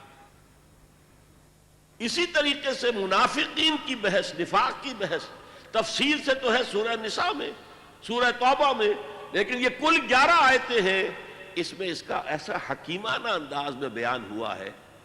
آج میں ان آیات کا اب درس دے رہا ہوں لفظ بلفظ، تاکہ یہ نفاق کی حقیقت قرآن مجید کی ان 11 آیات کے حوالے سے آپ کے ذہن نشین ہو جائے، مینٹل ایسوسیشنز قائم ہو جائیں آیات کے الفاظ کے ساتھ آپ کے ذہن میں۔ دیکھیے بات شروع کہاں سے ہوئی؟ اذا جاءک المنافقون قالوا نشہد انک لرسول اللہ۔ اے نبی، جب یہ منافق آپ کے پاس آتے ہیں اور کہتے ہیں کہ ہم گواہی دیتے ہیں کہ آپ اللہ کے رسول ہیں، ظاہر بات ہے مسلمان ہونے کے لیے اب چونکہ انہیں شک ہوتا تھا، ہمارے ایمان پر تو شک کیا جا رہا ہے، ہم جھوٹی قسمیں کھاتے ہیں تو لوگ زیر لب مسکراتے رہتے ہیں کہ یہ پھر جھوٹی قسم کھا رہا ہے۔ نہیں حضور، ہم آپ پر ایمان رکھتے ہیں، حضور بالکل کوئی شک نہ کیجئے، حضور ہمارے بارے میں کسی اشتباہ میں مبتلا نہ ہو، نشہد انک لرسول اللہ، ہم تو گواہی دیتے ہیں کہ آپ اللہ کے رسول ہیں۔ اور ذرا دیکھیے یہاں تبصرہ کیا ہے، واللہ یعلم انک لرسولہ۔ میں اس کا ترجمہ ذرا مختلف انداز میں کرتا ہوں، اللہ سے بڑھ کر کس کو معلوم ہے کہ آپ اللہ کے رسول ہیں؟ اللہ کو خوب معلوم ہے کہ آپ اللہ کے رسول ہیں، اور اللہ سے بڑھ کر کس کو معلوم ہے کہ آپ اللہ کے رسول ہیں؟ واللہ یشہد ان المنافقین لکاذبون، لیکن اللہ گواہی دیتا ہے یہ منافق جھوٹے ہیں۔ بظاہر تو یہ جھوٹ نہیں ہے، انک لرسول اللہ، آپ اللہ کے رسول ہیں، تو سچائی ہے، لیکن وہ دل سے نہیں کہہ رہے ہیں، یہ صرف ظاہری بات ہے، یہ ان کا قول ہے، اس پر ایمان اور یقین حاصل نہیں ہے۔ واللہ یشہد ان المنافقین لکاذبون، جھوٹے ہیں۔ اب میں نے عرض کیا تھا کہ نفاق کی پہلی منزل جھوٹ ہے۔ اب اس کے بعد مسئلہ آیا، جب میں نے عرض کیا تھا کہ جب دیکھا لوگوں نے تو یہ تو ہر وقت بہانے بناتے، تب قسمیں کھا کر اتخذوا ایمانہم جنتا فصدوا عن سبیل اللہ، انہوں نے اپنی قسموں کو ڈھال بنا لیا ہے، کیونکہ اعتراض نہ کر سکے۔ خدا کی قسم، واللہ واللہ واللہ میری یہ مجبوری ہے، میری بیوی بیمار پڑی ہے، کوئی دیکھ بھال کرنے والا نہیں ہے، کیا پتہ اس کا انتقال ہو جائے اور میں اب نکل جاؤں اللہ کی راہ میں، کون اس کا پرسان حال ہوگا؟ تو قسموں کو انہوں نے ڈھال بنا لیا۔ اب کیا کہیں ایک شریف اور بامروت انسان، کیا کہ تم جھوٹ بول رہے ہو، جھوٹ قسم کھا رہے ہو، اچھا بھائی جیسا تم کہہ رہے ہو ٹھیک ہے۔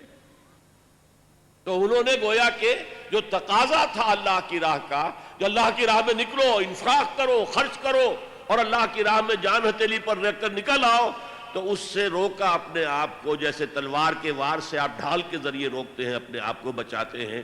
اتخذوا ایمانہم، یمین قسم، انہوں نے اپنی قسموں کو ڈھال بنا لیا ہے۔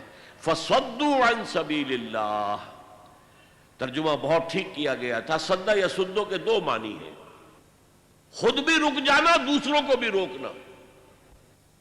اللہ کے راستے سے خود بھی رک گئے، دوسروں کو بھی روکتے ہیں۔ ان سے بھی کہتے تھے بھائی تمہاری مت ماری گئی ہے، قالوا لا تنفروا فی الحر، اس گرمی میں نکل رہے ہو، شام کا سفر کرنا، تبوک جانا، حضور نے اعلان کر دیا تھا۔ عام اپنے غزوات کے جو آپ کی عام عادت تھی اس کے برعکس عام طور پہ یہ تھا کہ آپ چھپاتے تھے کہ کہاں جانا ہے، جیسے کہ ایک حدیث بھی ہے، استعینوا علی حوائجکم بالکتمان، اپنی ضرورتوں پر جو ہے پردہ ڈال کر، چھپا کر اللہ کی مدد حاصل کرو۔ لیکن یہاں آپ نے ڈکلیئر کر دیا تھا تبوک جانا ہے اور سلطنت روما سے ٹکراؤ ہے۔ ابھی تک تو عرب کی انٹرنل فائٹنگ تھی، اب ایک اسٹیبلشڈ ایمپائر جس کی فوجیں رومن لیجنز ہسٹری میں مشہور، غرق آہن، لاکھوں کی فوجیں، تو وہ کیا سوچتے تھے؟ معاذ اللہ ان کا دماغ خراب ہو گیا ہے، غر ہؤلاء دینہم، ان کے دین نے انہیں دھوکے میں ڈال دیا ہے۔ کہاں جا رہے ہیں؟ سلطنت روما کو چیلنج کرنے جا رہے ہیں۔ تو وہ دوسروں کو بھی روکتے تھے، مت جاؤ۔ فرمایا وہ خود بھی رکے اللہ کے راستے سے اور دوسروں کو بھی روکنے کی کوشش کی۔ انہم ساء ما کانوا یعملون، یقیناً بہت ہی برا کام ہے جو وہ کر رہے تھے۔ اب آئی ہے بہت مرکزی آیت جس سے کہ بات واضح ہو جائے گی، ایک شعوری نفاق، ایک غیر شعوری نفاق۔ ذالک بانہم آمنوا، یہ اس لیے کہ ایمان تو وہ لائے تھے، قرآن تسلیم کر رہا، ایمان لائے تھے، اور اس وقت کوئی دھوکے کا ارادہ نہیں تھا۔ یہ تو جب امتحان آ گیا، آزمائش آ گئی، جان و مال کے مطالبے آ گئے، تب پیچھے قدم ہٹنا شروع ہوا ہے، پسپائی شروع ہوئی ہے، اور رفتہ رفتہ رفتہ رفتہ پیچھے ہٹ کر سٹیج 1، سٹیج 2 اور سٹیج 3 تک جا پہنچے۔ گویا کہ سٹیج 3 تو کفر ہے، کھلا کفر ہے، اللہ کے رسول سے دشمنی اور اہل ایمان سے دشمنی۔ ذالک بانہم آمنوا ثم کفروا، وہ ایمان لائے تھے پھر انہوں نے کفر کیا ہے، لیکن یہ کفر پوشیدہ ہے، کھلم کھلا نہیں کہا۔ ان یہودیوں کی طرح جو صبح ایمان لائے تھے اور شام کو اعلان کر دیا جی ہم نے دیکھ لیا سب کچھ، ہم تو واپس جا رہے ہیں، مرتد ہو رہے ہیں، نہیں، یہ اسلام کے اندر رہے، قانونی طور پر اندر ہے، اس شہتیر کی طرح جو اندر سے کھوکھلا ہو چکا ہے، اوپر سے ایک ونیئر ہے کہ دیکھنے والوں کو نظر نہیں آ رہا، وہ تو جب ایک دم گرے گا تو پتہ چلے گا یہ تو کھایا گیا تھا، ہمیں پتہ ہی نہیں چلا۔ چوکھٹ کو دیمک کھا چکی ہے لیکن اوپر ونیئر ہے، آپ کو نظر نہیں آ رہا۔ تو ذالک بانہم آمنوا ثم کفروا، یہ کفر حقیقی ہے، کفر قانونی نہیں ہے۔ مسلمان رہے، مسلمان مانا گیا، اس لیے کہ منافق کوئی لیگل اینٹیٹی نہیں ہے، لیگل اینٹیٹی مومن بھی نہیں ہے، لیگل اینٹیٹی مسلمان غیر مسلم، اللہ اللہ خیر صلی اللہ۔ اب جو مسلمان ہے وہ مومن صادق بھی ہو سکتا ہے، وہ دھوکے باز بھی ہو سکتا ہے منافق، اور دونوں کیفیتوں سے جو ہے وہ اگر خالی ہے، نہ مثبت ایمان نہ منفی نفاق، تو اس کو کہتے ہیں اسلام بلا ایمان۔ یہ امام ابن تیمیہ نے سورہ حجرات کی اس آیت کے اوپر عنوان قائم کیا ہے، اثبات الاسلام بغیر ایمان، ایمان کے بغیر اسلام کا اثبات۔ قالت الاعراب آمنا قل لم تؤمنوا ولكن قولوا اسلمنا ولما يدخل الايمان في قلوبكم وان تطيعوا الله ورسوله لا يلدكم من اعمالكم شيئا ان الله غفور رحيم۔ تو ذالک بانہم آمنوا ثم کفروا فتطبع علی قلوبہم، اب ان کے دلوں پر مہر کر دی گئی، جیسے بدترین کافروں کے دلوں کے اوپر جن پر حق جو ہے وہ واضح ہو گیا تھا، ان کے دلوں نے گواہی دے دی تھی کہ محمد ٹھیک کہہ رہے ہیں، سچے ہیں، لیکن اپنی عصبیت کی وجہ سے، اپنی چودراہٹ کی وجہ سے، اپنے سٹیٹس کی وجہ سے، اپنے تکبر کی وجہ سے یا اپنے حسد کی وجہ سے مان نہیں رہے۔ ایسے لوگوں کے دلوں پر پھر مہر ہو جاتی ہے۔ یہودی خاص طور پر ان کے علماء ایسے پہچانتے تھے حضور کو جیسے اپنے بیٹوں کو پہچانتے، یعرفونہ کما یعرفون ابناءہم، لیکن مانا نہیں، تو اللہ تعالیٰ نے مہر کر دی۔ فَطُبِعَ عَلَىٰ قُلُوبِهِمْ فَهُمْ لَا يَفْقَهُونَ، اب انہیں صحیح تفقہ، صحیح فہم حاصل ہی نہیں، کیا نفع میں ہے کیا نقصان کا سودا انہیں پتہ ہی نہیں، ان کی مت ماری گئی ہے۔ وَإِذَا رَأَيْتَهُمْ تُعْجِبُكَ أَجْسَامُهُمْ، اور اے نبی جب آپ انہیں دیکھتے ہیں تو آپ کو ان کے جسم بڑے بھلے لگتے ہیں، بڑے توانا، اس لیے کہ سارا ان کا معاملہ دنیا سے متعلق ہے، خوب اچھا کماتے ہیں، کھاتے ہیں، پیتے ہیں، تو جس کو کہتے ہیں فرما خامخواہ معتبر، ذرا شخصیت ایسی ہو تو ظاہر بات ہے کہ مجلس میں جب آتا ہے تو سب کی نگاہیں اٹھتی ہیں، یہ کون آیا ہے۔ حضور بھی ان کی طرف نگاہ کرتے تھے، ان کے پاس وسائل ہیں، یہ امیر لوگ ہیں۔ کتنے ہی غریب آئے ہیں غزوہ تبوک میں کہ حضور ہم حاضر ہیں جان کے ساتھ، ہمارے پاس مال نہیں ہے، سواری نہیں ہے، آپ اگر ہمارے لیے سواری کا بندوبست کر دیں ہم حاضر ہیں، جان و مال سے حاضر۔ اور حضور نے جب کہا کہ میرے پاس بھی کوئی سواری کا بندوبست نہیں، تو وہ جاتے تھے اور ان کے آنکھوں سے آنسو رواں ہوتے تھے۔ اللہ یجدون ما ینفقون، کہ اب ان کے پاس ہے ہی کچھ نہیں، خرچ کیا کریں، کیسے جائیں۔ ایک وہ تھے، اب یہ اغنیاء ہے، یہ دولت مند ہے، یہ چودھری لوگ ہیں، لہذا حضور ان کی طرف توجہ فرماتے تھے۔ وَإِذَا رَأَيْتَهُمْ تُعْجِبُكَ أَجْسَامُهُمْ، ان کے جسم جو ہے وہ آپ کو بڑے اچھے لگتے ہیں۔ وَإِن يَقُولُوا تَسْمَعْ لِقَوْلِهِمْ، جیسے میں نے کہا نا معتبر آدمی معلوم ہوتا ہے، جب وہ کچھ کہتے ہیں تو آپ بڑی توجہ سے سنتے ہیں۔ تَسْمَعْ لِقَوْلِهِمْ، یہ کیا کہہ رہے ہیں، کیا ان کی رائے ہے۔ كَأَنَّهُمْ خُشُبٌ مُّسَنَّدَةٌ، اے نبی ان کی اصل حقیقت ہے ان سوکھی لکڑیوں کی جو سہارے سے کھڑی کر دی جائیں، لکڑی کے کندھے جو خود نہیں کھڑے ہو سکتے، اسے سہارا چاہیے۔ ایک درخت ہے جو خود کھڑا ہے، اور ایک وہ سوکھی لکڑی کے کندھے ہیں، وہ تو خود کھڑے نہیں رہ سکتے۔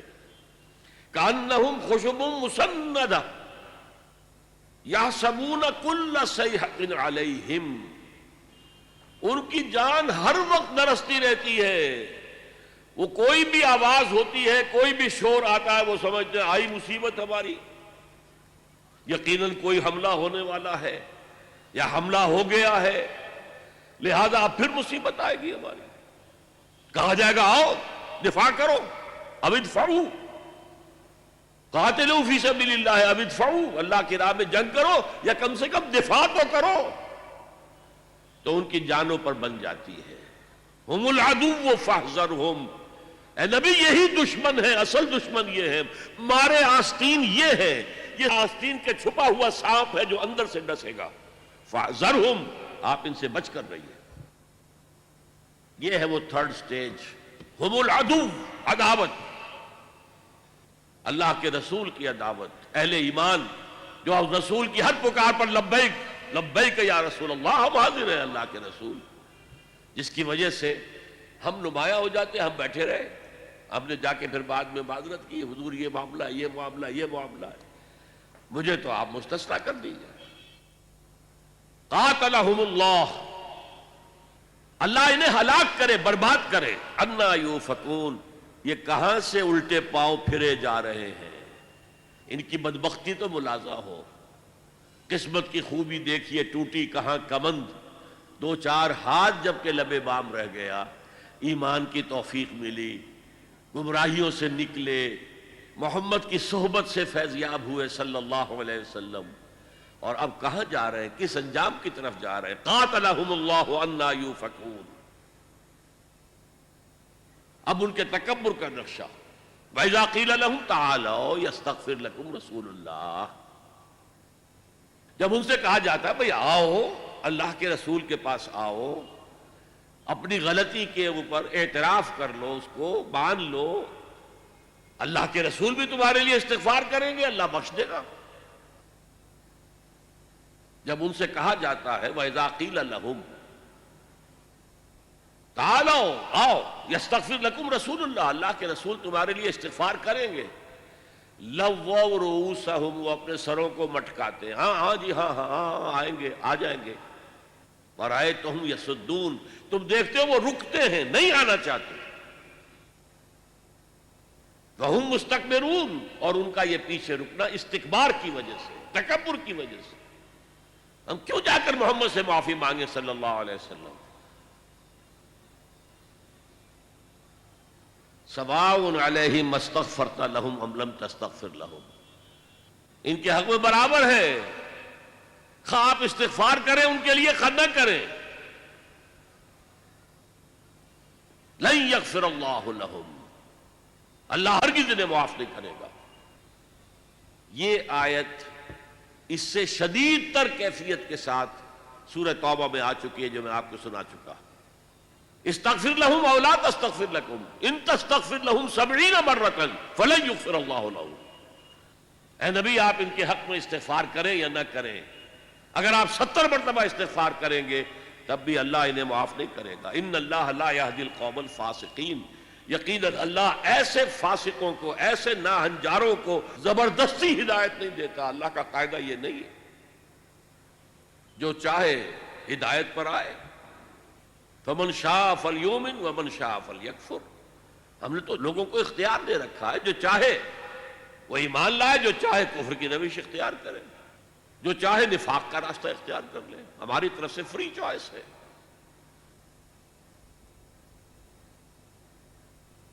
اب اس کے بعد ایک واقعہ بیان ہو رہا ہے، اور یہ اصل میں اس سے ایک اندازہ ہوگا کہ یہ منافقت کہاں تک پہنچا دیتی تھی۔ حضور غزوہ بنی المستلق سے واپس تشریف لا رہے تھے، اسی سفر میں وہ واقعہ پیش آیا کہ حضرت عائشہ کا ہار گر گیا، اس کو تلاش کرنے کے لیے آپ دوبارہ گئیں، رفع حاجت کے لیے گئی تھی، وہاں کہیں گر گیا، تلاش کرنے کے لیے گئی تو قافلہ چل پڑا۔ وہ ایک لمبا واقعہ ہے جس پر کہ عبداللہ ابن ابی نے شور مچا دیا، تہمت لگائی زنا کی۔ اسی سفر میں ایک واقعہ یہ پیش آ گیا، ایک جگہ پڑاؤ تھا، پاس کنواں تھا، وہاں سے پانی کھینچ رہے تھے، حضرت عمر کے ایک غلام تھے جہجہ، ان کے اور ایک انصاری صحابی کے درمیان کچھ تو میں ہو گئی۔ یہ تو ہمیشہ ان کے ہاں پہلے تو ہوتا ہی تھا، کہیں پانی پینے پلانے پہ جھگڑا اور کہیں گھوڑا آگے بڑھانے پہ جھگڑا ہی جھگڑا رہتا تھا۔ وہ کوئی پرانی عادت عود کر آئی، جھگڑا ہو گیا۔ اب جہجہ نے دہائی دی مہاجرین، وہ کچھ لوگ آ گئے، ادھر سے اس انصاری نے انصار کو بلایا، یا معاشر انصار، ایک گروہ ادھر ایک گروہ ادھر، اور اندیشہ تھا کہ کہیں خانہ جنگی نہ ہو جائے۔ حضور کو خبر ہوئی اور آپ تشریف لائے، آپ نے پیسیفائی کیا، یہ کیا جاہلیت کی باتیں ہیں جو میں سن رہا ہوں، ان چیزوں سے اللہ نے تمہیں نجات دے دی تھی، وَاذْكُرُوا نِعْمَةَ اللَّهِ عَلَيْكُمْ إِذْ كُنْتُمْ أَعْدَاءً فَأَلَّفَ بَيْنَ قُلُوبِكُمْ فَأَصْبَحْتُمْ بِنِعْمَتِهِ إِخْوَانًا۔ اب اس کے بعد تم لوٹ رہے ہو جاہلیت کی طرف۔ خیر وہ حضور تو اس قصے کو فروغ کر کے وہاں سے تشریف لے گئے جہاں بھی آپ کا قیام تھا۔ اب اس عبداللہ ابن ابی رئیس المنافقین نے وہاں پر بکواس کرنی شروع کی۔ ایک تو یہ کہا انصار سے، دیکھو تمہارے ٹکڑوں پر پلے ہیں یہ،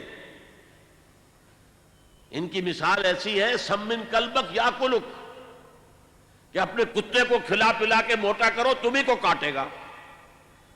آج یہ تمہارے برابر کے ہو گئے، یہ تو لٹے پٹے آئے تھے، بھوکے ننگے آئے تھے، تم نے ان کی آؤ بھگت کی، تم نے ان کو ویلکم کہا، تم نے گھر تقسیم کر دیے، تم نے دکانیں تقسیم کر دی، اب ان پر خرچ کرنا بند کر دو۔ یہ سب دودھ پینے والے مجنو ہیں، جب انہیں کچھ نہیں ملے گا منتشر ہو جائیں گے۔ لَنْفَضُّوا مِنْ حَوْلِكَ۔ ایک تو یہ بات کہی، اور ایک یہ کہا اب جب مدینے واپس لوٹنا ہو جائے گا، ابھی تو چونکہ راستے میں ہے، تو لازماً جو عزت والے ہیں وہ ان ذلیلوں کو نکال باہر کریں گے، اب ہم نے مزید مدینے کے اندر برداشت نہیں کریں گے۔ وہاں پر ایک نوجوان ٹین ایجر بھی موجود تھا، اس نے آ کر حضور کو خبر دی عبداللہ ابن ابی نے یہ کہا ہے، یہ کہا ہے، یہ کہا ہے۔ حضور نے بلا کر جواب طلبی کی تو صاف انکار کر دیا، قسمیں کھا گیا، میں نے کہا ہی نہیں۔ آپ اس چھوکرے کی بات پر اعتماد کر رہے ہیں، اس بچے کی بات پر مجھ سے آپ ایکسپلینیشن کال کر رہے ہیں۔ بعد میں یہ آیات نازل ہوئی تو حضور نے فرمایا لڑکے کے کان سچے تھے، لڑکے نے جو سنا تھا وہ سچ تھا، اس لیے کہ وہی آ گئی، وہی نے تصدیق کر دی۔ وہ کیا ہے اب پڑھیے، ہم الذین یقولون لا تنفقوا علی من عند رسول اللہ حتی ینفضوا، یہی ہے وہ لوگ جو کہتے ہیں مت خرچ کرو ان لوگوں پر جو اللہ کے رسول کے ساتھ ہیں، یہاں تک کہ منتشر ہو جائیں گے۔ دیکھنا ان بستیوں کو تم کے ویراں ہو گئی، یہ بھیڑ چھٹ جائے گی، تم ان کی ضیافت کرتے ہو، کھلاتے ہو، پلاتے ہو، سب من کلبت یا کلو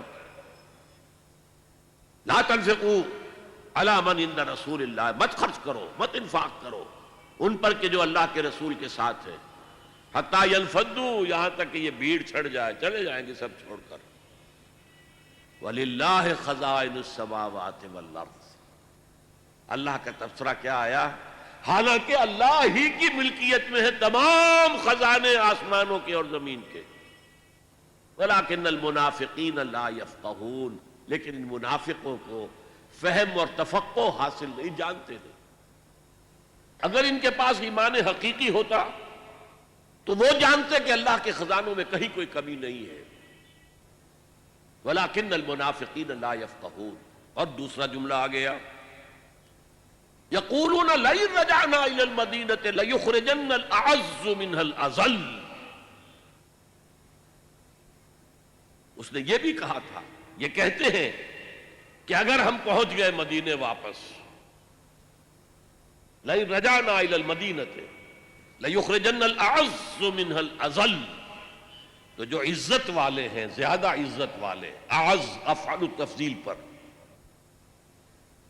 کبیر سے اکبر، صغیر سے اصغر، عزیز سے اعز، اعزز ہے اصل میں، اکبر کے وزن پر، اصغر کے وزن پر، لیکن دو زے مل گئی، اعز۔ اسی طرح ذلیل سے اذل، بہت کمزور۔ یہاں اصل میں ترجمے میں تھوڑی سی احتیاط کرنی چاہیے۔ عربی زبان میں ذلیل کے معنی وہ نہیں ہے جو ہماری زبان میں۔ عربی زبان میں ذلیل کہتے ہیں صرف کمزور کو، ہمارے ہاں ذلیل کا لفظ آتا ہے کمینے شخص کے لیے، ذلیل آدمی ہے، بڑا کمینہ انسان، کم ظرف انسان، ورنہ یہ لفظ استعمال کیا حضور نے اللہ تعالی مسلمانوں کے لیے، وَلَقَدْ نَصَرَكُمُ اللَّهُ بِبَدْرٍ وَأَنْتُمْ أَذِلَّةٌ، اللہ تعالیٰ نے تمہاری مدد کی تھی غزوہ بدر میں اور تم لوگ بہت کمزور تھے۔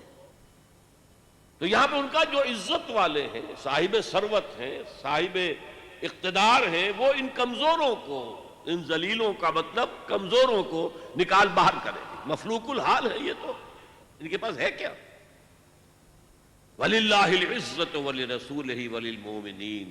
حالانکہ حقیقت اگر یہ جانتے ہوتے تو انہیں معلوم ہوتا کہ عزت حقیقتاً صرف اللہ کے لیے ہے اور اس کے رسول کے لیے ہے اور اہل ایمان کے لیے. وَلَكِنَّ الْمُنَافِقِينَ لَا يَعْلَمُونَ. لیکن یہ منافق لوگ جانتے نہیں.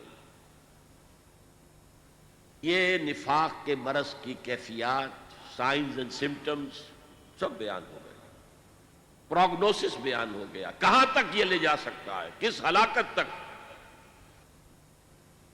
کہ فی الدرک الاسفل من النار، آخرت میں جہنم کے سب سے نچلے طبقے میں، اور دنیا میں رسول کے استغفار سے محروم.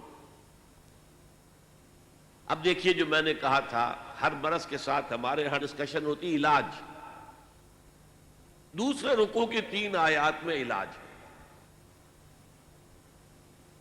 اس ترتیب سے شاید کبھی آپ نے اس پر غور نہ کیا ہو. اور علاج کی 2 قسمیں ہیں، پریونٹیو اور curative. Prevention is better than cure. Prevention بہتر ہے، مرض کو ہونے مت دو. تو پہلی بات وہ ہے کہ جو اس نفاق کو آپ سے دور رکھے گی اس کی انفیکشن ہوگی ہی نہیں. اور وہ کیا ہے؟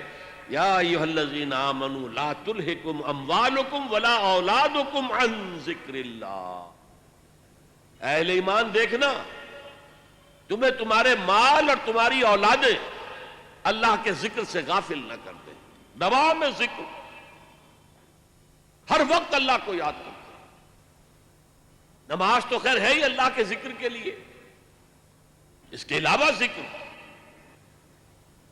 جمعے کے بارے میں بھی فرمایا ہے فَإِذَا قُضِيَتِ الصَّلَاةُ فَانتَشِرُوا فِي الْأَرْضِ وَابْتَغُوا مِنْ فَضْلِ اللَّهِ وَاذْكُرُوا اللَّهَ كَثِيرًا لَعَلَّكُمْ تُفْلِحُونَ. یہ نہ سمجھا کہ بس ذکر تو نماز میں ہم کر آئے، اب کوئی اور ذکر نہیں. کثرت سے ذکر کرو.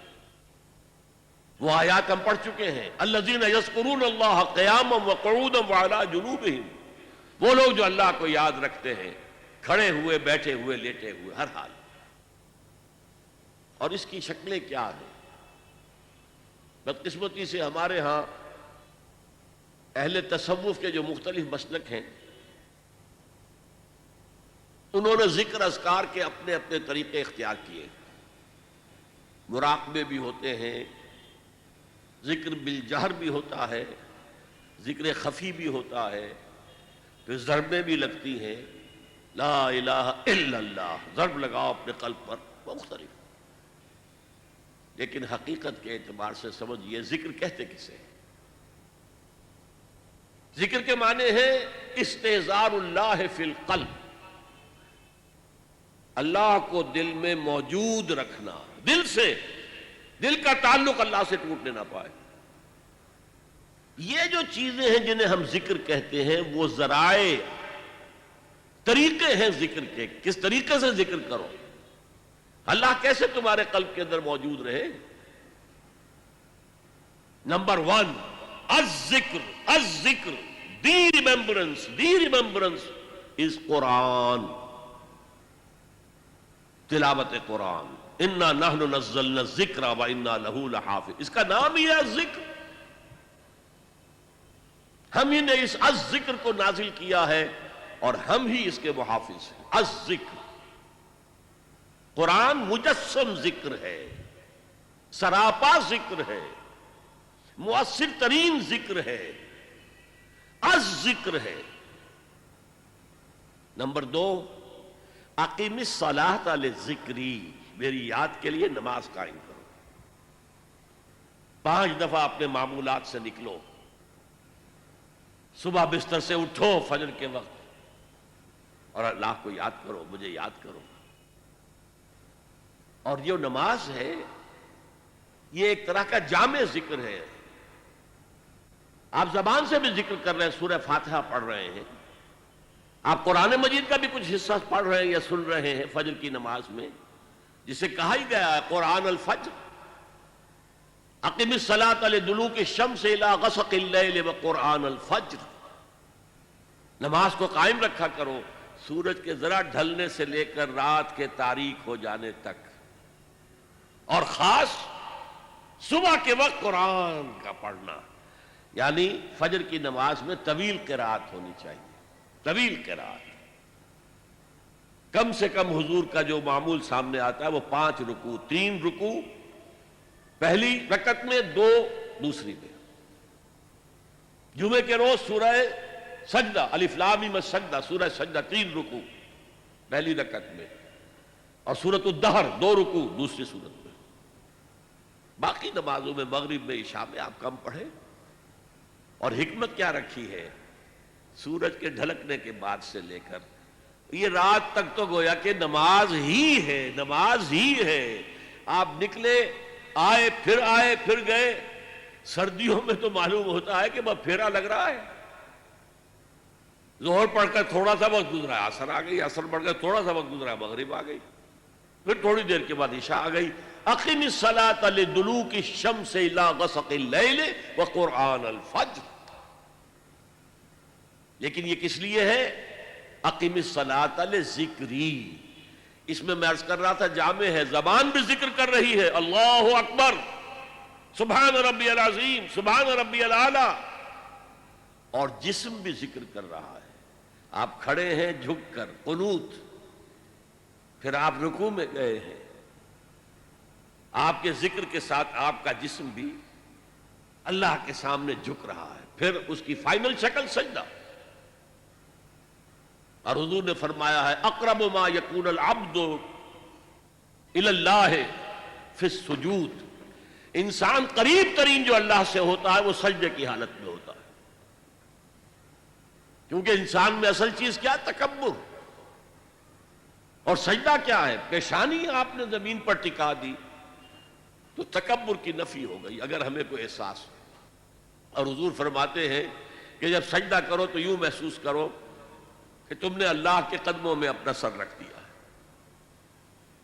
اور حفیظ جالندری کا ایک بڑا پیارا شعر ہے، سرکشی نے کر دیے دھندلے نقوش بندگی۔ ہمارے ماتھے پر بندگی کے آثار اور نشان ہونے چاہیے تھے، سرکشی، بغاوت، تکبر نے دھندلے کر دیے ہیں۔ سرکشی نے کر دیے دھندلے نقوش بندگی، آؤ سجدے میں گریں لوح جبی تازہ کریں۔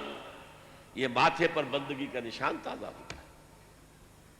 تو پہلے الذکر، قرآن، جسمانی اور زبانی ذکر جمع ہو گیا نماز میں، اور تیسرا ذکر جسے کہا جائے گا ذکر دوام، وہ ادعیہ اور اذکار مسنونہ ہے۔ رات کو سوئیں تو یہ دعا مانگے، بسمک اموت واحیا،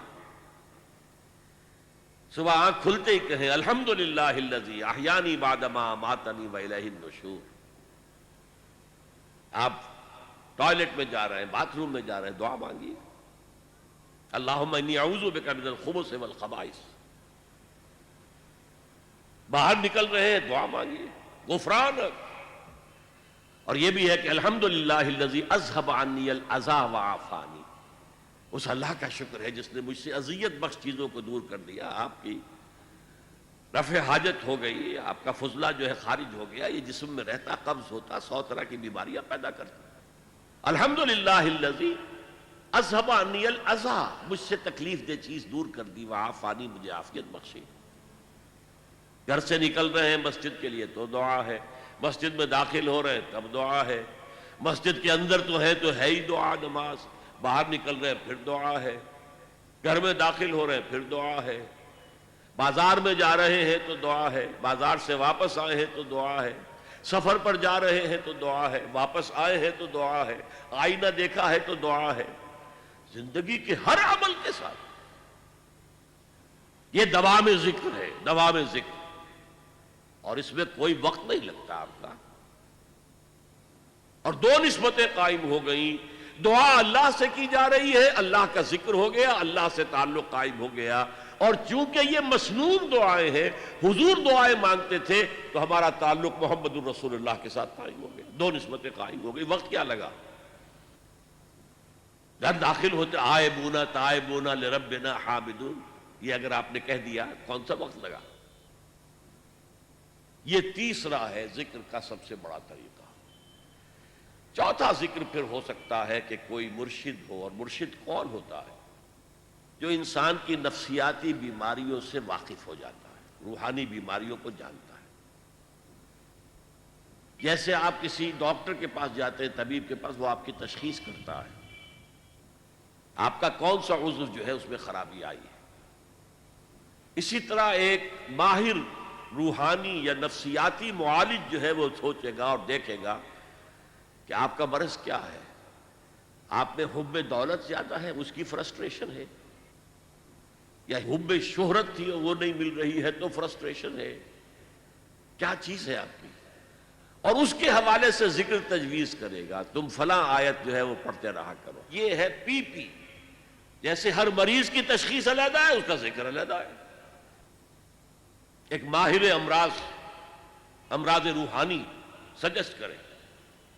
اب اس کو پھر ہمارے صوفیہ نے باقاعدہ نظام بنا دیا ہے، یہ اس مسلک کا طریقہ ذکر ہے، یہ اس کا، ان کے لیے کوئی ثبوت نہیں، نہ قرآن سے نہ حدیث سے۔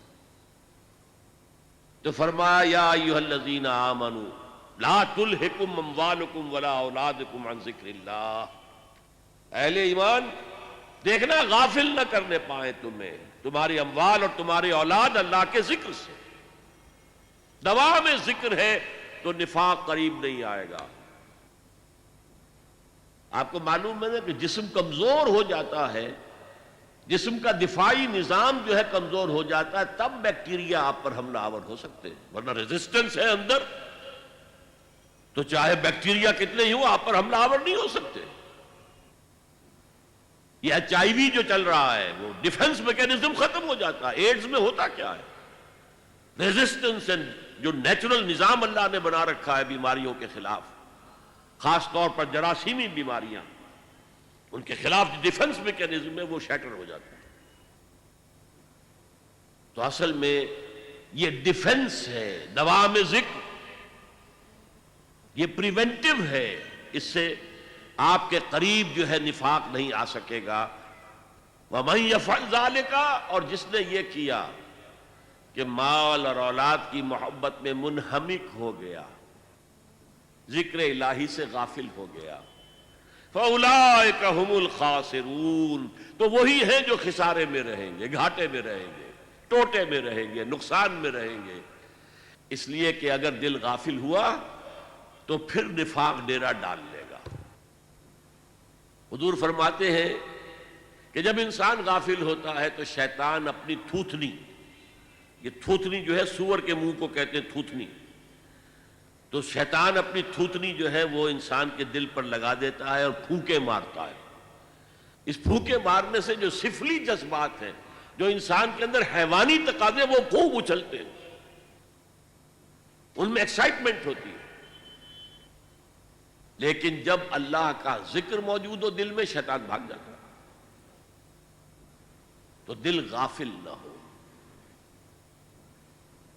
ذکر الہی دوام، اور اس کا میں نے ذریعے آپ کو بتا دیے۔ قرآن کی تلاوت سب سے بڑا ذکر، نماز سب سے جامع ذکر، اور اس کے بعد ادعیہ معصورہ اور اذکار مسنونہ، یہ دوام ذکر کا ذریعہ۔ ہر کام کے ساتھ آپ کپڑے پہن رہے ہیں، نئے کپڑے پہنے، دعا ہے۔ زندگی کا کوئی فعل، یہاں تک کہ اپنی بیوی سے ہم بستر ہو رہے ہیں تو دعا ہے، خالص حیوانی تقاضا پورا کرنے چلے دعا ہے پہلے۔ یہ دوام ذکر کا ذریعہ ہے۔ یا ایھا الذین آمنوا لا تلہکم اموالکم ولا اولادکم عن ذکر اللہ ومن یفعل ذلک فاولئک هم الخاسرون۔ اور یہاں وہ آیت پھر میں آج آپ کو کوٹ کر دوں، آیت نمبر 24 سورہ توبہ کی۔ قُلْ إِنْ كَانَ آبَاؤُكُمْ وَأَبْنَاؤُكُمْ وَإِخْوَانُكُمْ وَأَزْوَاجُكُمْ وَعَشِيرَتُكُمْ وَأَمْوَالٌ اقْتَرَفْتُمُوهَا وَتِجَارَةٌ تَخْشَوْنَ كَسَادَهَا وَمَسَاكِنُ تَرْضَوْنَهَا أَحَبَّ إِلَيْكُم مِّنَ اللَّهِ وَرَسُولِهِ وَجِهَادٍ فِي سَبِيلِهِ فَتَرَبَّصُوا حَتَّىٰ يَأْتِيَ اللَّهُ بِأَمْرِهِ وَاللَّهُ لَا يَهْدِي الْقَوْمَ الْفَاسِقِينَ۔ اے نبی ان سے کہہ دیجئے، اگر ہو تمہارے باپ اور تمہارے بیٹے اور تمہارے بھائی اور تمہاری بیویاں یا بیویوں کے لیے شوہر، اور تمہارے رشتہ دار اقربا، یہ 5 رشتے اور 3 شکلیں مال کی۔ وَأَمْوَالٌ اقْتَرَفْتُمُوهَا، وہ مال جو تم نے محنت سے کما کر جمع کیے، وَتِجَارَةٌ تَخْشَوْنَ كَسَادَهَا، اور وہ کاروبار بڑی محنت سے جمایا ہے اور اس کے کساد کا، مندے کا تمہیں اندیشہ رہتا ہے، وَمَسَاكِنُ تَرْضَوْنَهَا، اور وہ تمہارے محل یا تمہاری حویلیاں اور کوٹھیاں یا تمہارے مکان جو تمہیں بہت محبوب ہیں۔ اگر یہ 8 چیزیں زیادہ محبوب ہیں تمہیں اللہ سے اور اس کے رسول سے اور اللہ کے راہ میں جہاد سے، فتربصوا، جاؤ بیٹھو انتظار کرو یہاں تک کہ اللہ اپنا فیصلہ سنا دے، حتی یاتی اللہ بامرہ واللہ لا یہدی القوم الفاسقین، اللہ ایسے فاسقوں کو، ایسے ناہنجاروں کو، ایسے سرکشوں کو زبردستی ہدایت نہیں دیتا۔ زبردستی ہدایت دینی ہوتی تو پوری نوع انسانی کو آنے واحد میں اللہ ہدایت دے دے۔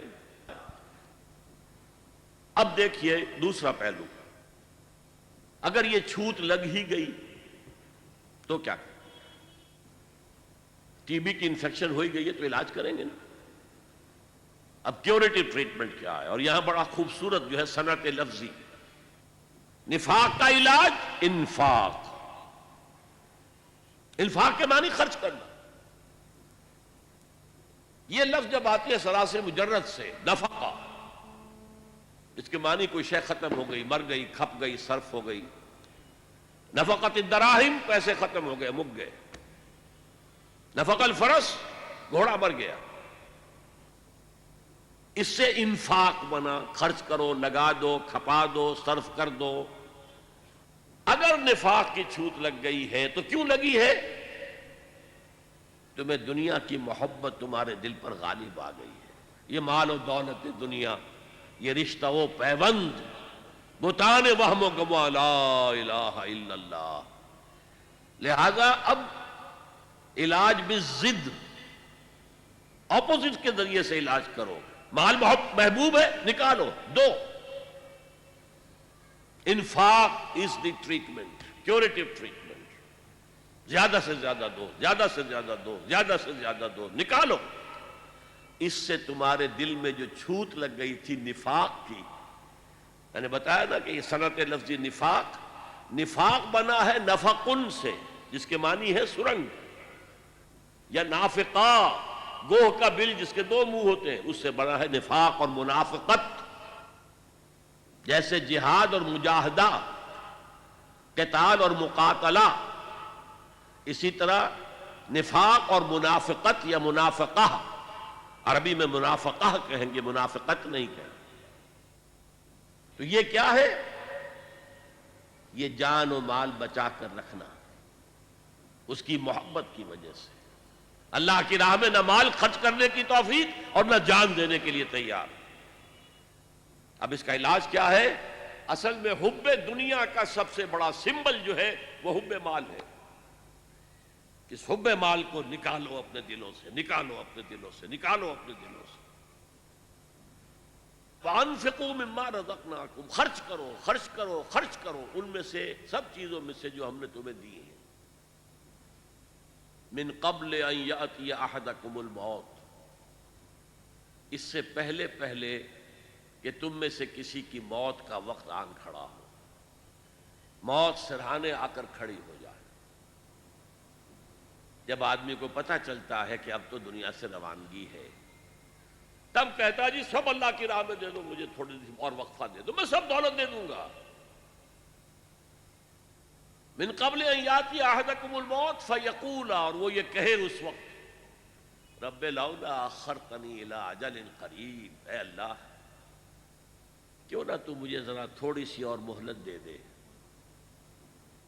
فاصدق، تو میں سب صدقہ کر دوں گا، واکن من الصالحین، اور میں نیکوکاروں میں سے ہو جاؤں گا۔ وَلَن يُؤَخِّرَ اللَّهُ نَفْسًا إِذَا جَاءَ أَجَلُهَا، اور سن لو اللہ تعالیٰ کسی کی اجل کو جب کہ اس کا وقت آ جائے مؤخر نہیں کرے گا، کوئی مہلت نہیں ملے گی۔ وَاللَّهُ خَبِيرٌ بِمَا تَعْمَلُونَ، اور اللہ خوب باخبر ہے اس سے جو تم کر رہے ہو۔ اگر مہلت مل گئی تو وہی کچھ کرو گے، اللہ جانتا ہے، وہ تمہاری گھٹی کے اندر پڑ چکی ہے، مال کی محبت، دنیا کی محبت۔ لہذا اب موت کا وقت آ گیا ہے تو اس کے ٹلنے کی کوئی سبیل نہیں۔ آپ نے دیکھا ان 11 آیات میں طب کی اصطلاح کے مطابق یہ نفاق کا مرض، روگ، فی قلوبہم مرض، یہ کہاں سے شروع ہوتا ہے؟ ضعف ایمان اور نفاق میں ڈفرینشیٹنگ لائن کیا ہے؟ نفاق کی پہلی علامت، پہلی سٹیج جھوٹ، جھوٹے بہانے۔ دوسری سٹیج قسمیں کھانا۔ تیسری اور فائنل سٹیج جو بھی اسلامی تحریک کا قائد ہے اس سے دشمنی ہو جانا، اور جو صادقین ہیں جو آگے بڑھ کر جان اور مال کھپا رہے ہیں ان سے نفرت ہو جانا، ان سے دشمنی ہو جانا۔ This is the final stage, this is the point of no return. اب تو اللہ کی طرف سے نبی کا استغفار بھی رد، اور آخرت میں عذاب الہی کی بدترین صورت، فی الدرک الاسفل من النار۔ اور جو عداوت جس درجے کی ہو جاتی ہے وہ عبداللہ ابن ابی کے قولوں میں ہم نے پڑھ لیا۔ علاج کیا ہے؟ دوام ذکر الہی، الذین یذکرون اللہ قیاما وقعودا وعلی جنوبہم۔ اور اگر چھوت لگ جائے تو انفاق، خرچ کرو، خرچ کرو، خرچ کرو، خرچ کرو۔ یہاں تک کہ پوچھا گیا کہ قرآن مجید میں اتنا زور دیا جا رہا ہے انفاق پر، خرچ کرو، خرچ کرو، خرچ کرو، کتنا خرچ کریں؟ فرمایا گیا یسألونک ماذا ينفقون قل العفو، جو بھی تمہاری ضرورت سے زیادہ ہے دے ڈالو۔ یہ ہے نفاق کی حقیقت، اور نفاق سے بچاؤ کی شکل، اور نفاق کا مرض لاحق ہو جائے تو اس کے علاج کی صورت۔ اللہ تعالی ہمیں اس نفاق سے پاک کرے۔ ایک غلطی مت کیجیے گا، مسلمان بے عمل ہو کبھی اسے منافق نہ کہیے گا۔ کسی کو ہم منافق قرار نہیں دے سکتے۔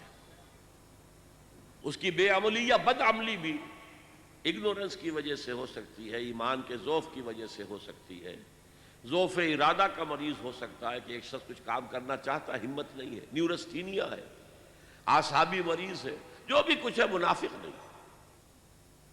منافق کون ہوگا آج کے دور میں؟ جو اللہ کے دین کے غلبے کی کسی تحریک میں شامل ہو، اور پھر جب ڈسپلن کے تقاضے آئے اور جب جان اور مال کے خرچ کرنے کے تقاضے آئے تو پیچھے ہٹنا شروع کرے۔ پھر وہ ارتداد، سورہ مائدہ میں اس کا نقشہ کھینچا گیا ہے، یا ایھا الذین آمنوا من یرتد منکم عن دینہ فسوف یأتی اللہ بقوم یحبونہ ویحبونہ۔ اے اہل ایمان، اگر تم نے پسپائی اختیار کی اپنے دین سے تو اللہ تمہیں ہٹا کر اور قوم لے آئے گا جس سے وہ محبت کرے گا اور وہ اس سے محبت کرے گا۔ تو اللہ تعالیٰ سے دعا کیجئے، اللہم طہر قلوبنا من النفاق، اے اللہ ہمارے دلوں کو نفاق سے پاک کر دے۔ اللہم ربنا لا تجعلنا من المنافقین، اے اللہ ہمیں منافقوں میں شامل نہ کیجو۔ اللہم وفقنا ان نجاہد فی سبیلک باموالنا وانفسنا، اے اللہ ہمیں توفیق دے کہ تیری راہ میں جہاد کریں اور اس میں اپنے مال اور جانیں کھپائیں اور خرچ کریں۔ اللہم ارزقنا شہادتا فی سبیلک، اور اے اللہ ہمیں اپنی راہ میں شہادت کی موت عطا فرما۔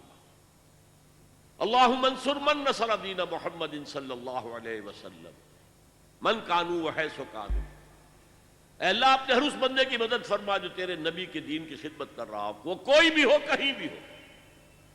وَاجْعَلْنَا مِنْهُمْ، اور اے اللہ ہمیں بھی ان کے ساتھ شامل ہونے کی توفیق عطا فرما۔ وَاخْذُلْ مَنْ خَذَلَ دِينَ مُحَمَّدٍ صلی اللہ علیہ وسلم مَنْ كَانُوا وَحَيْثُ كَانُوا، اے اللہ ہر اس شخص کو ذلیل اور رسوا کر دے جو تیرے نبی کے دین سے روگردانی کر رہا ہو، خواہ وہ کوئی بھی ہو، کہیں بھی ہو۔ وَلَا تَجْعَلْنَا مَعَهُمْ، اے اللہ ہمیں ان کے ساتھ شامل نہ ہونے دیجو، ہمیں اپنی پناہ میں لے لیجو، ہم کہیں ان کے دھوکے میں آ کر ان کے ساتھ شامل نہ ہو۔ اللہم اغفر لآبائنا وامہاتنا ولجمیع المؤمنین والمؤمنات والمسلمین والمسلمات الاحیاء منہم والاموات انک سمیع مجیب الدعوات۔ اللہم اشف مرضانا، اللہم اشف مرضانا، اللہم اشف مرضانا، وصلی اللہ تعالی علی خیر خلقہ محمد وآلہ واصحابہ اجمعین برحمتک یا ارحم الراحمین۔ مجھے ہمارے ایک ساتھی نے یاد دلایا ہے کہ آپ اپنی تقریر کے اختتام پر IRF کا بالخصوص اور اہل بمبئی کا بالعموم شکریہ ادا کر دیں۔ واقعہ صحیح مجھے یاد دہانی کی گئی ہے، جتنا اہتمام کیا ہے IRF نے میرے لیے، اور جس کی بدولت آپ لوگ یہاں اتنی کثیر تعداد میں جمع ہیں، اس کے لیے میں ان کا ممنون ہوں۔